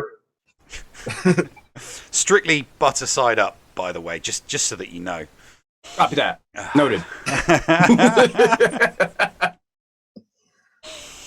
I may always be the bottom, the bottom slice of the Jedi sandwich when we're on Thaddeus's, but strictly butter side up, mate. All right, noted. Okay, Paul, you were I interrupted you. Then go ahead, buddy. So, okay, so we now know the character I Blackish. We're gonna run over. Is this okay? I'm good. I'm on you guys' time, by all means. Okay. We've talked about the character I Blackish, which it's kind of, you explained it to me when I was just chatting with you about this whole experience and me finding your channel. You explained to me kind of like me when I used to be a professional wrestler. I basically became myself and turned it up a notch. This is I Blackish is truly you with a mask, but it's not that much different. It's not that much different. I guess the way to describe it would be like an embellishment of myself normally. It's a character, but it's not a character. What allows me to get into the character so much is that it's just me acting like a crazier version of me. And so, that's just kind of how I play it off. That's how I'm able to kind of be as smooth, I guess, as I am with it. It's not a caricature. It's more of a persona. I do the same thing when I'm doing my GACs. I'm more loud. I'm more brash. I'm more forthwith. I'm more extrovert. If you were to just sit down and have a conversation with me, it would just be, me talking, then you, me, then you. But when you're live streaming, it's just like, let's turn on the pizzazz. Oh yeah. And that's it. You just add that little. You're adding that little bit of depth, that extra level of persona to what you do to make you interesting to watch and interesting to listen to. That's right. Let's be honest. If we all just did ourselves in front of the camera, people would be like, "What the heck is this? Is this supposed to be entertaining?" It's like, what? You hit the nail on the head right there. That's the secret. Ready? Oh yeah. All right, go ahead, Blackish. Well, that's the secret. I think you hit a really important point, especially for streamers. People that are new to the streamer world and really trying to. It's really all about finding your niche. It's finding something that sets you apart from the sea of other people that are trying to do the exact same thing you are. And so, you see all the time brand new streamers. They hit that live button, they just sit there in front of the camera and they try to, whether it's playing games or doing whatever it is they do, they just. The whole purpose is to find something that stands you out from the crowd. And once you find that, you need to seize it and you really need to build upon it and make it as much as you possibly can within reason so that you have a solid presentation. So that's what I aim to do with the character, with the whole getup is, set myself apart in a way that's controlled, that I can handle, that's entertaining and that people can sort of, I guess enjoy is the word. All right, so IB, let's go ahead. Let's people who came from your stream came to here to get the interview, to get essentially, Blackish behind the music. Let's go ahead. Let's go ahead and take off the mask. You don't have to take off the glasses and the headset though. But let's take off the mask. Who are you? Or what you're comfortable sharing, who are you behind the robe?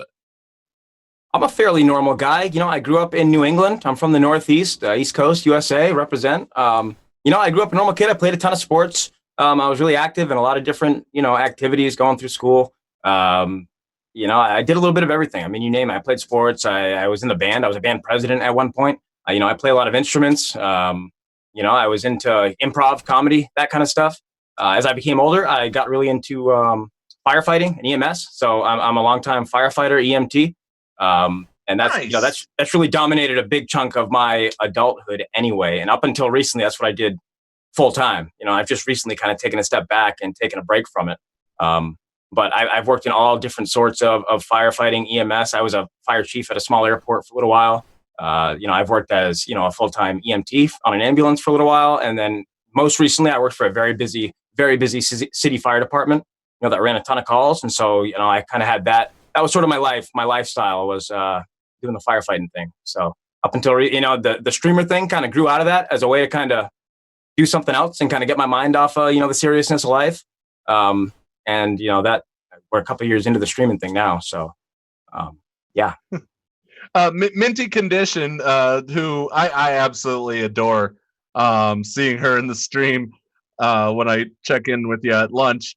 But she says, is anybody in the revolution thrown off by seeing a wall behind you instead of the club? We tried. We tried to put the club back there. Failed.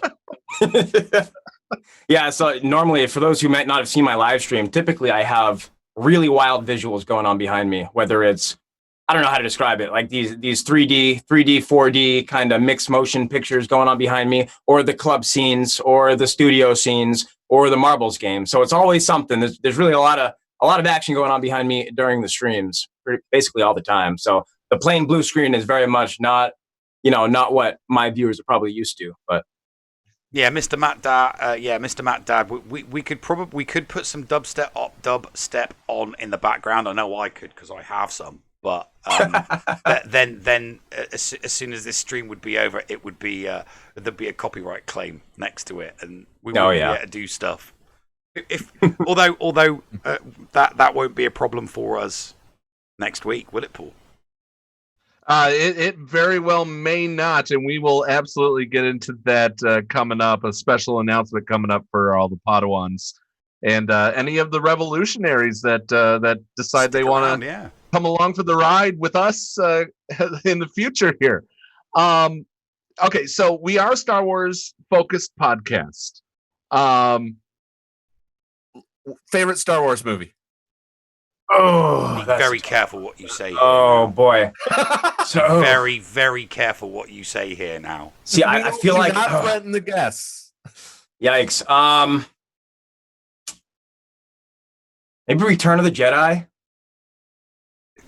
Oh yeah, okay. I'll give you that. It was one of the OT. So yeah, Bringing it back a little. I don't know. Yes, I'm sort of intimidated because I realize I'm in a very Star Wars centric crowd going on here. Yeah, and I feel a little bit in over my head as far as that goes. I'm embarrassed to say I'm not.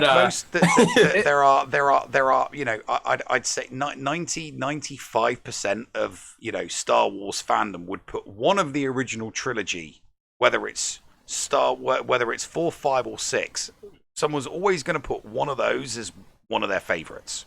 Okay. And then there's a very, very small percent that for some reason say episode 8 and then everything else after it, which is why they're a minority. Sure. Fair enough. They're a minority. Them and the 5 other people that sit in the van with them. But it was a test. It was a test to see just how much of a Star Wars fan you really are, and you passed the test. Hopefully that's the last test because I was prepared for that, and I don't know how much more prepared I am. Your favorite movie is inside the original trilogy. Yep. Yeah. You may enter. you may enter. I mean, mine is that one. You can't really see it, but it's an Empire. It's an Empire Strikes Back jigsaw puzzle. So very nice. That would be super mine. cool. And I've got Empire right behind me as well. And he's got Empire behind him. Yep. Very nice. But underneath Empire is Anarchy. Okay. So I don't know how much. I don't know if I'd be any good to you in your revolution, but there's room for everybody in the revolution. You need an anarchist? I'll be right there for you, buddy. All right. Good to know. So let's go ahead. Let's talk about the revolution, because part of the revolution is what you say or as you say, is hashtag BTR. You know, BTR. give us, and this is what I tell you, I say to you every single time I leave the stream, because it has literally, Blackish, I'm telling you right now, the day that I found your stream, I needed to hear BTR. I needed to hear that. And that's what it's all about. Maybe somebody needs to hear it right now. Explain hashtag BTR, also known as Be the Ripple. Be the Ripple. Yeah, I mean, that's what the movement's all about. And that's really kind of, if I have a mission, if I have something that I'm aiming to do with the whole streaming thing, it's to get people to remember that. The message is Be the Ripple. BTR stands for Be the Ripple. And, you know, this is going to be another one of those things that sounds sort of cliche, but I believe it at my core. And so that's why I preach it. Being the Ripple is all about making a splash, you know? So to bring some positive change to the world, you know, a lot of people think it requires wide sweeping major movements or, you know, millions and billions of dollars and, you know, reforms and all that kind of stuff. I don't believe that that's necessary. I think that making a splash, being the ripple, having that ripple become a wave, having that wave turn into the change that we all wish would happen in the world is a real thing that can happen. I think I think that the power to really change the world and make a massive positive difference resides in your ability to make a tiny decision right now that can really affect things in major ways later on. And so I think it's as simple. It's exactly as simple as having positive thoughts and making one tiny positive decision and saying that one nice thing to somebody that maybe you might not have, or helping somebody in a way maybe you didn't need to. And I think that those sorts of actions, those little tiny actions that seem insignificant right now, can have tangible, major, world-changing, wide-sweeping consequences later on. And I truly believe that at my core. I think that, you know, the power really to change the world resides in every single individual. I believe that. It's not just a tagline. It's not just a cliche thing that I say to help make people positive. No, it's not. I think it's true. I think it's fundamentally true. It's a nice simplified version of Gandhi's, be the change in the, be the change in the world that you want to see. Exactly right. But at a macro level, you know, when Gandhi said that, he was like wanting like leaders and, you know, groups and prime ministers and presidents to stand up and do things. And all you've done is brought it back to a ground level. It's like, well, you know, a bit like Jordan Peterson, you know. He's a hero of mine. Tidy up your room. Stand up straight. Small things lead to bigger things, you know. If you can tidy your room, you can save the world. It's true, and that's why it's a funny thing to try to explain to people, because they think in such. It's hard to think in those terms. It's hard to think that way. But when you really break it down to sort of first principles kind of thinking, that's what makes a difference. And you know, that's not to take anything away from the need for wide sweeping, you know, change and reform. And you know, there's certainly a place for it, the leaders and the politicians, and you know, the big change things. But the way that I look at it is that at the individual level, it's important that people remember that what's going to lead to all of those things could be as simple as your decision to tell somebody you were thinking about them today, or to clean your room, for example. You know, the example that Jordan Peterson uses all the time. It's very small, little insignificant things that lead to, you know, it's the ripple effect, the butterfly effect. They change everything around them. And you can make a big difference, not only in your outlook can make a difference in what's happening for you, but also what's happening for those around you. And if you can change what's happening to those around you in a positive way, that can lead to even bigger changes. And that goes all the way up to, you know, changing the world. And I really believe that. I think that if a lot more people focused on making really small positive differences, that would pay off dividends in a major way. And so that's the message. That's what being the ripple is all about. The ripple becomes the wave becomes the change. And so that's why I preach it, because I believe it at my core. There you go, Neil. Yeah. Well, I mean, I just think that little things like that, I mean, doing things, actually doing things, like you said, something small, plant a tree. You know, so if someone complains to you about, there's too much CO2 in the world, go plant a tree. Don't get on Twitter and rage about it. If you're that concerned about carbon dioxide, go plant 100 trees. There, that's Exactly. 100 trees now sucking up carbon dioxide. Your footprint is done and dusted. You know, you don't like the rubbish. You know, go join a group that goes out regularly and just picks up trash from a square block. Take a walk, pick up some trash. You see people It's that doing simple. it all over the place. You see people doing it in Pennsylvania. You see people doing it in California. That's actually physically doing it. Why are they doing it? Who gives a toss? Who cares? You know, As long as it's happening. as long as it's happening, it's like, are you really going to complain about a bunch of people you don't like picking up litter? Don't care. They're picking up litter. You know, when they go back to saying and doing the things that they don't like, fine, rag on them. But while they're picking up litter, don't do anything. And the same thing can be said for the really big things as well. Look at a 15-year-old kid that invented something to literally just be thrown in the ocean, and it just Scoops up the garbage. sucks the garbage up. And I'm thinking, that's a 15-year-old kid. Yep. That's Brilliant. a 15-year-old kid, and he's come up with an idea that he doesn't even care whether it makes him money or not. You know, his name will eventually go down in history. You know, he'll be the kid that saved the oceans. You know, and plastic in the oceans and rubbish in the oceans to one person is a lot more important than the latest thing to be disgusted or outraged about on Twitter. And that's someone that said, that's actually a legitimate problem. Let's see if we can't come up with a solution to it. So imagine 100 of him, or 1,000 of him, or 1,000,000 of him. Oh God, yeah. And now we're talking about world-changing stuff. How awesome would the world be if we had 1,000,000 of that 15-year-old kid right now? Right. But that's my point exactly. Is everybody has the ability to think like that. Everybody has the ability to do something. So that's I agree completely. So we've brought a lot to the club. A lot of our listeners are saying they're going to follow you right now. That's exactly what I wanted to see. Welcome to the revolution, y'all. Let's go. Including somebody who we'll get to that, but including somebody who is who's following us is all I'm going to say. IB, tell me what else other than marbles. Do you stream any other games? From time to time. I mean, I'm a gamer at heart. I'm a long time. I mean, we're talking like NES days. I've been a gamer forever, so it's always been a really big part of my life. But when I started streaming originally, marbles wasn't a thing, and I was just like any other streamer. I streamed PUBG mostly.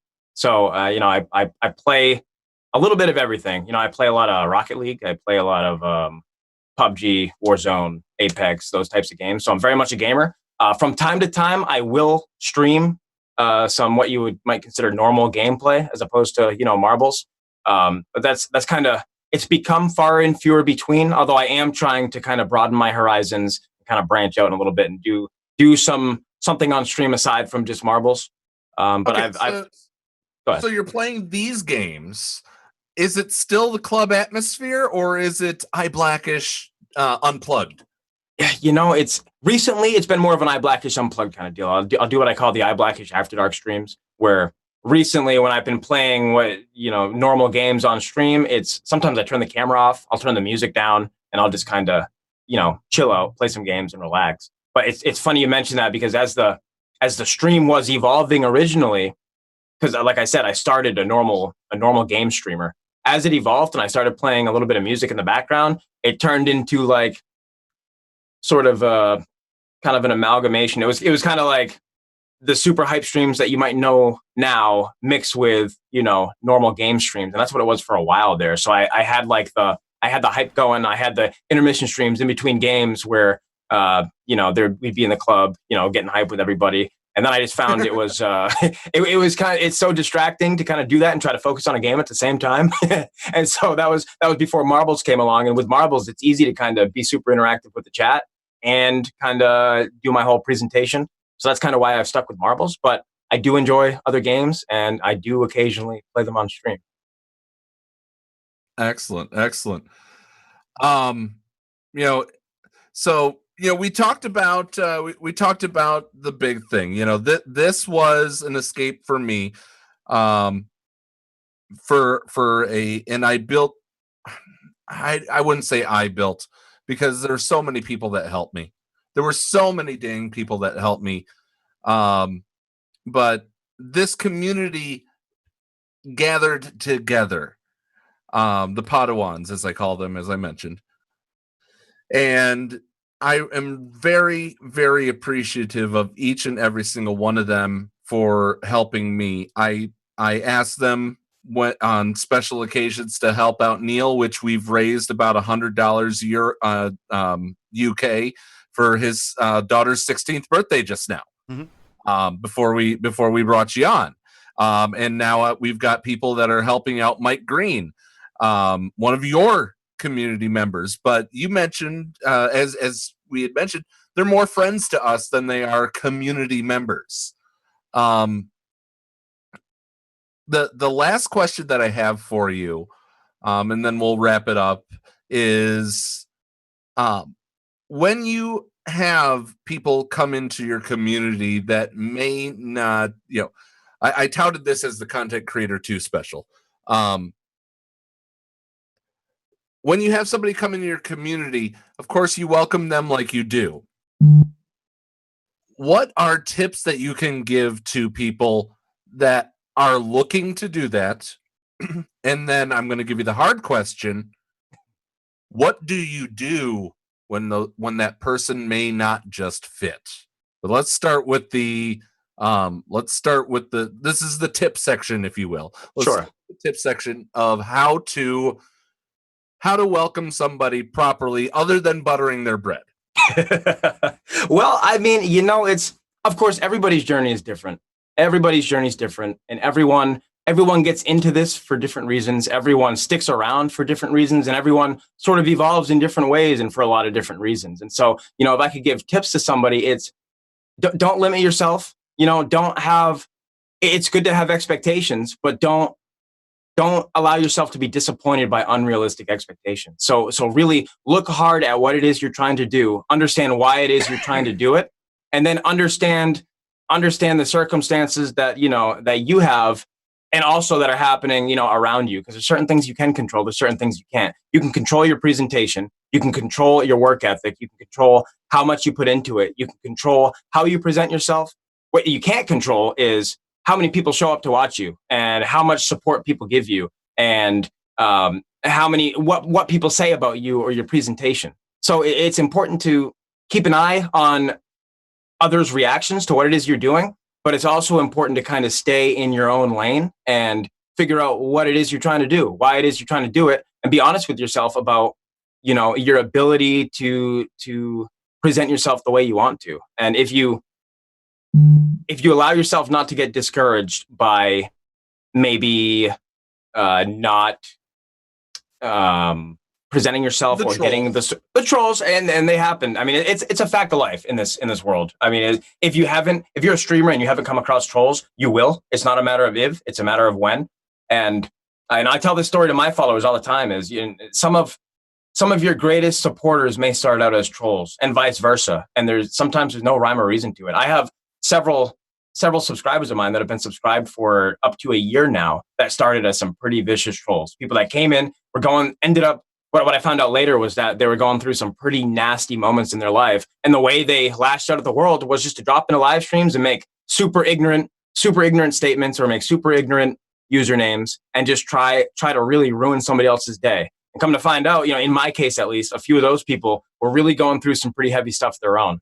And so what you can control as a streamer is how you engage with those types of people, how you react to those types of situations. You can get offended and get mad and get into these screaming matches and just go ban happy, and that's an option. And I'm not saying it's the wrong option. What I choose to do as much as possible is to meet that sort of negativity with my positive, attitude, and the positivity that my community brings. And I have found in my experience that A, you can't change somebody who's just in it to mess with people, and B, you might change that person's mind, and it might end up being a longtime supporter of yours. And so that's kind of how I approach all of that. All right. Yeah, you should treat everything. You should treat everything as a Steven Crowder meme. Blah blah blah blah blah. Change my mind. Absolutely. Doesn't matter Absolutely. what comes before change my mind. It should always be change my mind. Because if you're asking someone to change your mind, you're kind of tricking them into the not trolling and not being nasty, because you're saying, hey, look, fine, you've got something on your mind, convince me. I don't believe you, or I don't agree with you, but you're quite welcome to change my mind. Just try it. And then the person stops being nasty and you engage them in a rational conversation. And, like you said, you might be able to change their mind, you might not.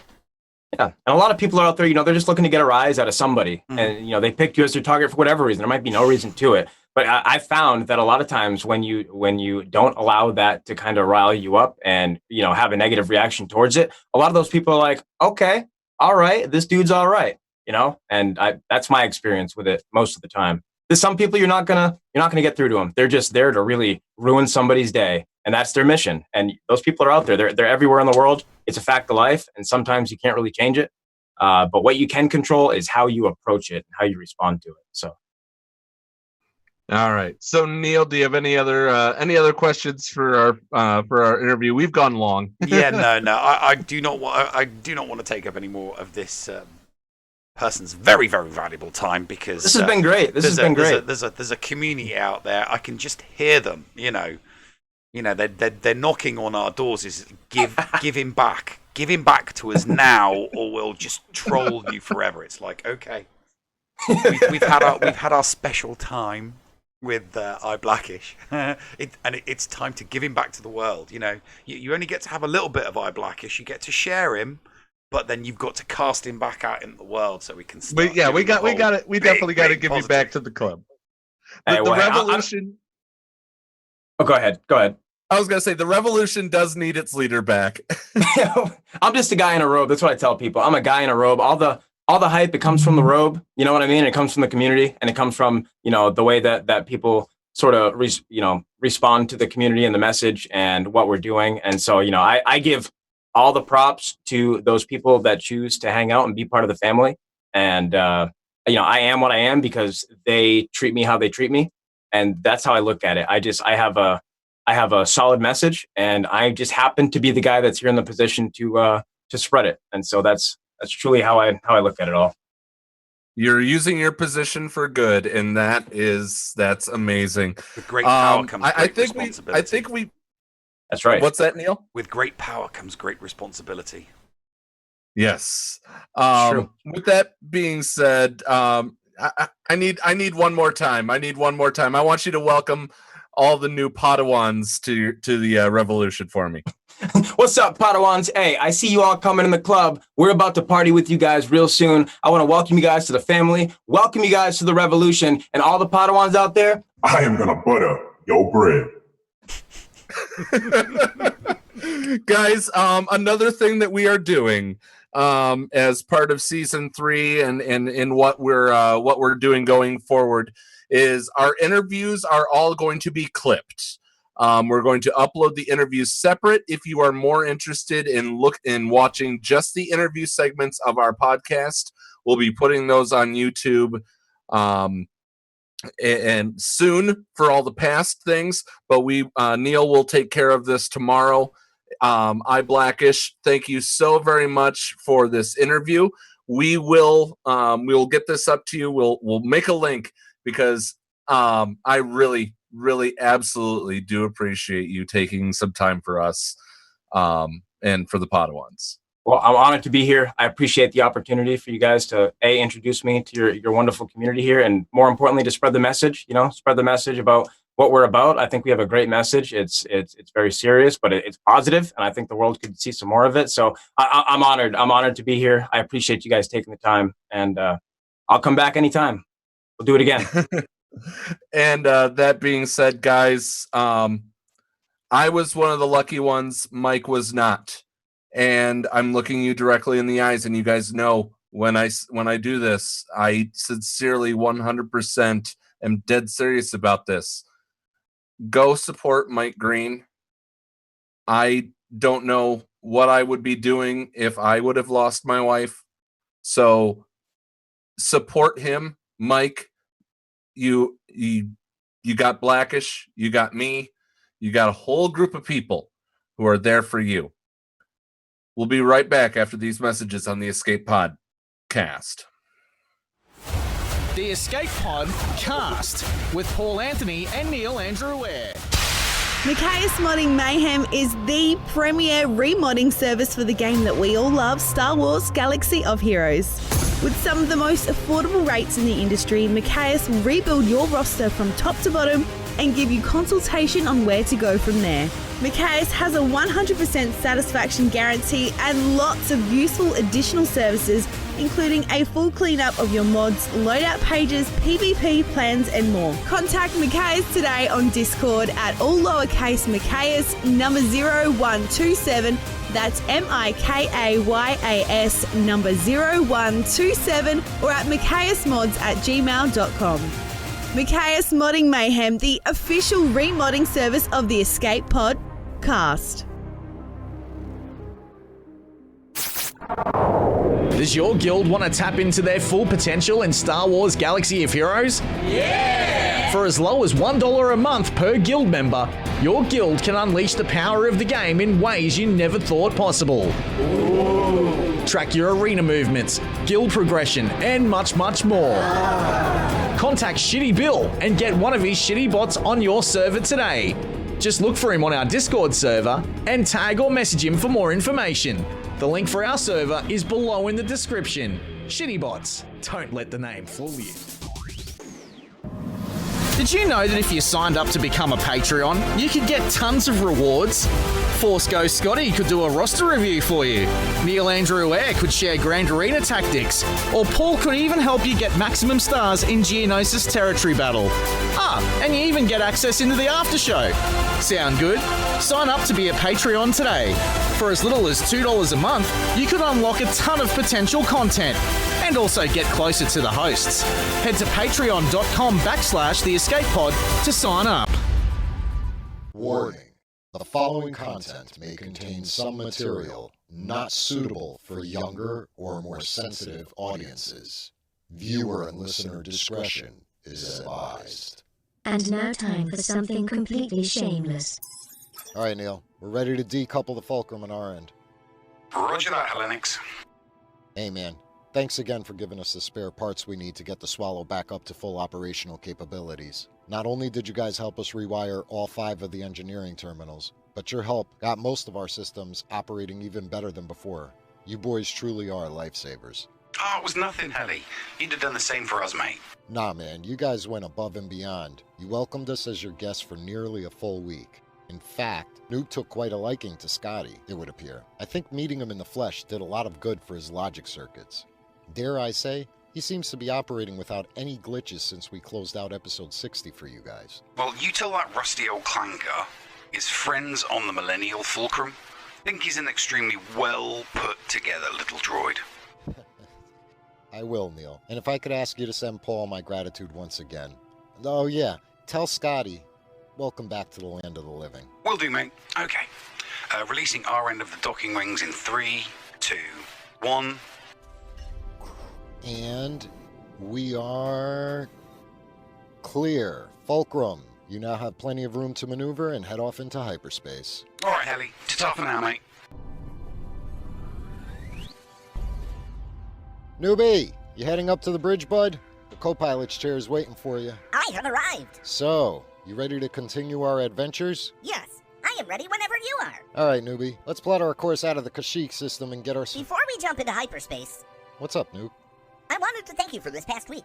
After Paul removed my restraining bolt, after you asked Neil to download all the latest system protocol updates into my neural processors, and after introducing me to Scotty, all in all, I'd say this past week was quite enjoyable.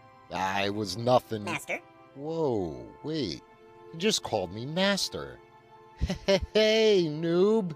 It was an honor to address you as my...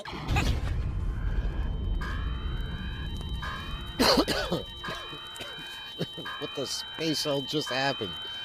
Every warning light on every panel was lit up like a life day tree.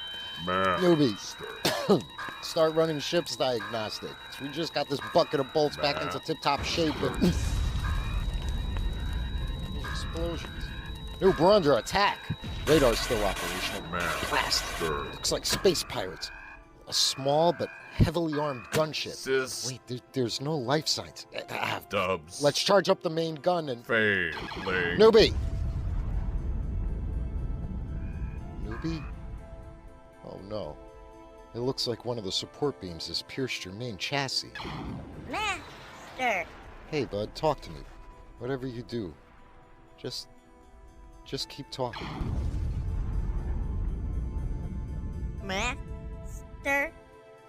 Yeah, noob? My optic sensor is failing. Everything is becoming dark.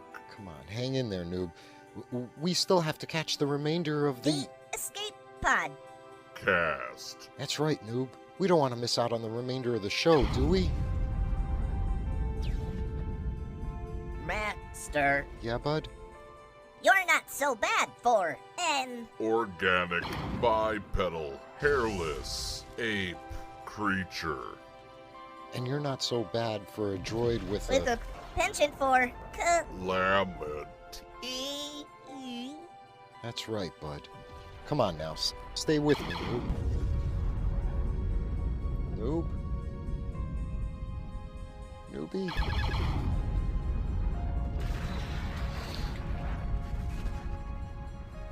Alright, you no good junker pieces of trash. Nobody hurts my newbie and gets away with it.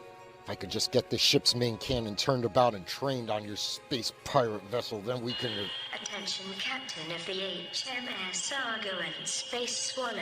Your ship has been effectively neutralized. Your thrusters are disabled. Your shield generators are down. And your weapons systems are no longer operational. We are preparing to board your vessel. We are capable of surviving without atmosphere and in a vacuum. You are not. If you do not surrender immediately, our vessel will fire upon yours, terminating you in the process. Prepare to be boarded. That voice.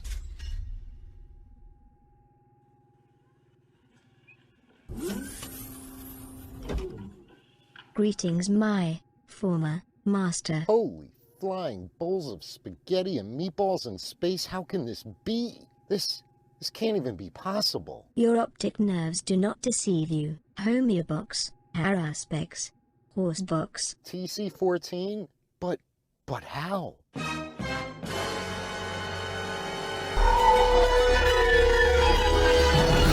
The Escape Pod. Cast. The Bridge.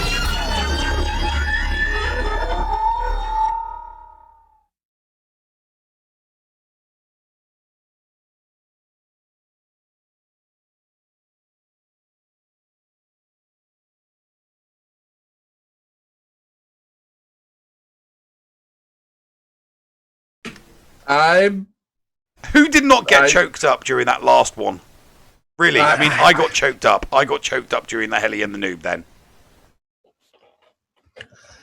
It was sad. It says you're muted, Nev. No, we're not. We're not muted. Were we muted at the start? I guess not. Maybe. I have no idea. He says never mind. So. Oh, okay. All right. Oh, all right then. Did it look like we'd said something important that you didn't hear? I have no idea. You know what? It's done that. It has done that before. It has done that before on the bridge. Yeah, but that's okay. We're fixed. We're back. I know we're back. Yeah. So. Yeah, that was. I mean, even the OBS was mourning the loss of Noob just now. The OBS was like, no, I'm not going to let you speak. We are going to mourn the loss of some artificial intelligence. You know, maybe I don't know. Maybe my OBS is becoming self-aware. I don't know. Hey, you are a fan of data. Don't call it artificial intelligence. Call it synthetic. It's you know, an artificial person, an artificial human. Artificial person. Okay, right. All right. So Patreon's choice. Patreon's choice this week comes from Force Strong. I believe it was Force Strong. Let me make sure that I'm crediting the right person here. Patreon's choice was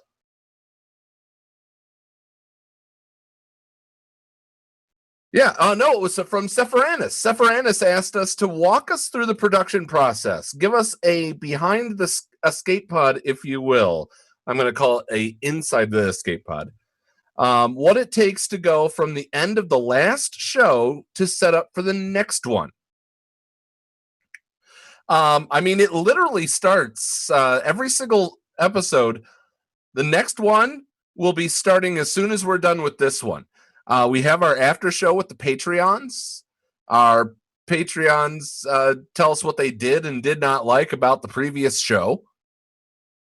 But normally it's just, blowing smoke up our ass, which we love, really. It's like, great show, great show, great show. And it's like, yeah. Thank you. We love you. Keep coming back. Keep watching. For us, it's like, we guys know you enjoy the show. You're Patreons. You guys help fund, the expenses of the show. And honestly, we're like, guys, just tell us we sucked. But we interact with the Patreons, and sometimes we do it with all the listeners. We go into the list into the loading dock every once in a while, but mainly it's the after show with the Patreons. And some of the inspiration for the next topic that we're going to cover starts right there. But during that time, I am downloading the audio from YouTube. I'm deleting the video, getting it ready for the podcast. And I think right now is a good time to announce it. Starting next week, pardon me for coughing. Starting next week, I will be uploading the video to YouTube because we are going to make the switch to Twitch. Yes. So, we're making the jump to Twitch because it is more streamer friendly.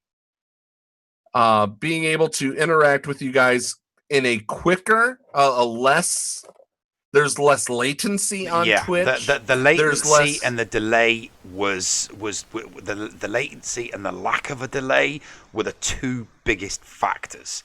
Because sometimes if we get lucky, if we get a 7-second delay and decent latency you've seen you guys know out there what it can be like sometimes if one tiny little thing goes wrong.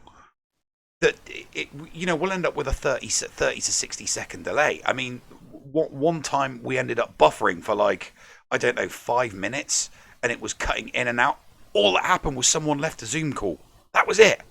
One little tiny thing happens, and it just So yeah, those were definitely two of the big factors in the decision to going over to Twitch. And it seems like everybody, we seem to be behind the scale. We seem to be behind the curve on this one because so many other people are going over to Twitch. I mean, I was on Twitch the other day just checking out a couple of Chain Gang guys, and Urza was doing his GAC though, and I'm like, when the hell did this happen? When did Urza stop doing his GAC on YouTube and start doing it on Twitch? And that tells me everything I need to know. Twitch is the better platform when it comes to streaming. That it is. And that's what we want to do. Absolutely is. Stream. So that's what we're going to be doing. We're going to be switching over. But what it takes to put together an episode. Mondays, usually you and I are reviewing you and I review essentially the numbers. We also look at the time that was invested in listening and some of the comments that our moderators grab and send to us. And then after that, we focus and say, okay, this bit worked, this bit doesn't. We kind of do a quick powwow on Monday. Then on Tuesdays, who was that? Boulder Doobies is now following us on Twitch. Yeah. Nice I forgot to turn down the audio. That's right. It didn't come up on mine. It didn't come up on yours because I turned off that, but mine has everything. Yeah, yours has still got it on. Yeah. Anyway, we start to evaluate. Okay, what do you think is going to come up this week? Wednesday's usually the night. I normally I'd be doing trivia that night, but it's also the day that they release new information, right? Yes. Hopefully we've got something new to talk about, and it's discussing as to, how are we going to split up all of these, all of these things that we're going to talk about between segments 1, 2, and 3. Because hopefully by the end of the weekend, maybe if we try to have the incoming transmission guest by Monday. If not, then it's a mad rush on Tuesday, Wednesday, or Thursday to try and find somebody to come on the show. Really quick, guess what, guy? Guess what, Neil? What? We have breaking news. Oh, okay. Galactic Legends Artificial Intelligence issue posted by Crumb less than just 27 minutes ago. We were just made aware of some possibly unintended interactions around Galactic Legends Artificial Intelligence. We need some time to delve into the issue and investigate. We'll let you know early next week when we have reviewed the data if or what changes we plan to make to address this. So something's rotten in the state of Denmark. So more things going wrong with Galactic Legends. Oh my. So I feel like I should be hitting a clip right about it. Don't. But I'm not going to. Don't worry. I'm not gonna hit a clip. Don't worry. So apparently there is apparently there is an issue with a Galactic Legends AI. I'm not sure what it is. I haven't looked at it yet, but we'll find out probably later on. It's one of those things that they're not explaining what it is, like they did about an infinite loop before. So there may be something that there may be a definite game-breaking bug. We'll have to keep an eye on that. See, B Coots is calling for. Damn! I should have hit that. The moment has gone now, B Coots. The moment has gone. The damn moment from with Ice Cube and Chris Rock. Sorry, Chris Tucker. The moment has gone. So hitting that button now will have no effect. But you're absolutely right. When he said that, I should have hit D. I should have hit damn. Because it was a breaking story about something from Crumb. Next time. I'll remember the damn next time. Don't worry. So by the way, Buzzsaw and Buzzsaw and NR Wilson tell me that apparently there's a bug about Ray's artificial intelligence that they released a meta breaker of gas with Watt. Mm-hmm. Okay. We'll see what comes of it. But anyway, back to behind the scenes here. On Wednesday, you and I have our meetings. We on my way home from hosting trivia, you and I will just shoot the breeze about the latest stuff that broke. Mm-hmm. And we get an idea of what we're doing. Thursday, we get the bits. We used to get the bit from Scotty. We get the bit from Llama. And we, if it's a new month, we'll get a new episode of Lennox. One of the things he puts together. So we end up getting those, and that takes probably my Thursday night after Marbles. But we're also recording the Lego Legacy Heroes Unboxed podcast, and then I send those over to you. Fridays, I have a dinner, I get ready, and you and I kick some butt. Mm-hmm. Oh yes, we do. Absolutely. It's all about kicking. It's all about kicking the rear. It's all about butt kicking, and placing feet on bottoms. and in a forward momentum motion. And then on Friday, it all goes to rat poop, and we end up rushing like blue ass flies an hour and a half before broadcast, which has happened. It has happened. I mean, we don't need to practice anymore, but during those early stages, during those first few weeks, like for example, the first one went fine because we practiced it. We did a dry run from start to finish, and episode 1 went flawlessly, even if I did have to hit 27 hotkeys during that show. And the second one, we made it shorter, but we didn't practice, and it went completely inutile. And then, so yeah. I just don't think, those types of production issues, I just don't see us having those types of production issues going forward with Twitch. Hopefully we'll be able to add some bits and pieces to the show that we wouldn't be able to add because of the platform that we're on. The whole point of doing it on Twitch is because it's a better platform specifically for streaming. I mean, YouTube's still great for uploading content to. I mean, no denying that. But from and we fully intend to continue doing that. It's just from a live streaming perspective, it makes more sense to do it on Twitch because the streaming technology that they use is just better than YouTube at the moment, which is which is an indictment on YouTube when you consider how massive the platform is. Maybe they should do better. And one of the things that for our YouTube only audience, don't worry, we're not going anywhere. And to those who were cheering a moment ago, I'm sorry, we're not going anywhere. You're showing people you're wearing pants. Yeah, I'm showing I'm wearing jeans. Yeah. So we're not going to be leaving YouTube.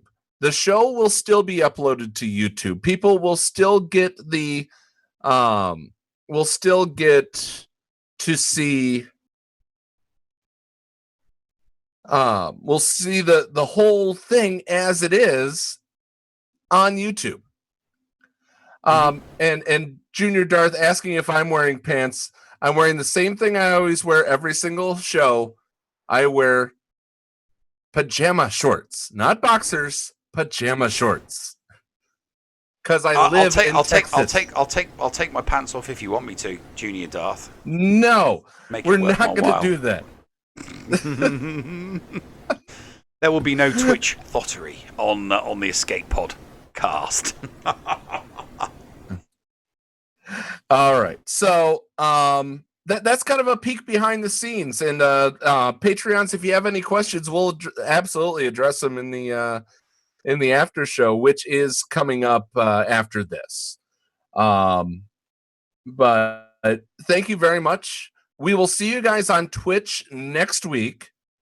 And the fun part is that Twitch is on every single gaming system. It's on most streaming sticks, and it's also on your computer and on your phone. So we're not leaving anywhere. It's just whether or not Twitch works for you. You may have to go to the website through a browser, but we will be here for you, and you'll still be able to download us on podcast networks, including Google, Apple, and iHeartRadio, wherever you find podcasts, such as the Escape Podcast.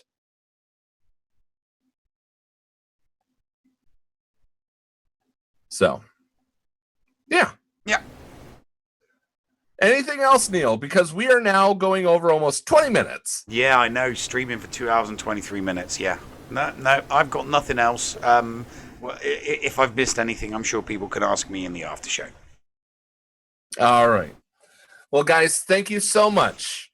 We are still pushing for the 1,000 here. We'll still honor every single commitment that we have given you. And we'll, because there'll still be things that we can do when we get to 1,000 that we're still doing on YouTube. It's just the Escape Podcast is moving to Twitch. So continue for that push. Let's make it happen. With that being said, be nice to each other, damn it. Wash your hands, and we'll see you next week. Neil? Yeah? Push the button. Oh, yeah, you got it, mate. It's a tough now, folks. What's going on? Where the hell are we? Paris? Thank you for pressing the self-destruct button. Attention! This is Colonel Sanders in forward command. Abandon ship! Abandon ship! All personnel proceed to escape pods. Close down the circuits. Evacuate the city. Self-destruct mechanism has been activated. Abandon ship! Where is it? Where is it? It's gonna be here. Out of order! Even in the future, nothing works. This ship will self-destruct in exactly 10 seconds. Counting down. 10, 9, 8, 6. 6! What happened to 7? Just kidding. 3, 2, 1. Have a nice day. Thank you.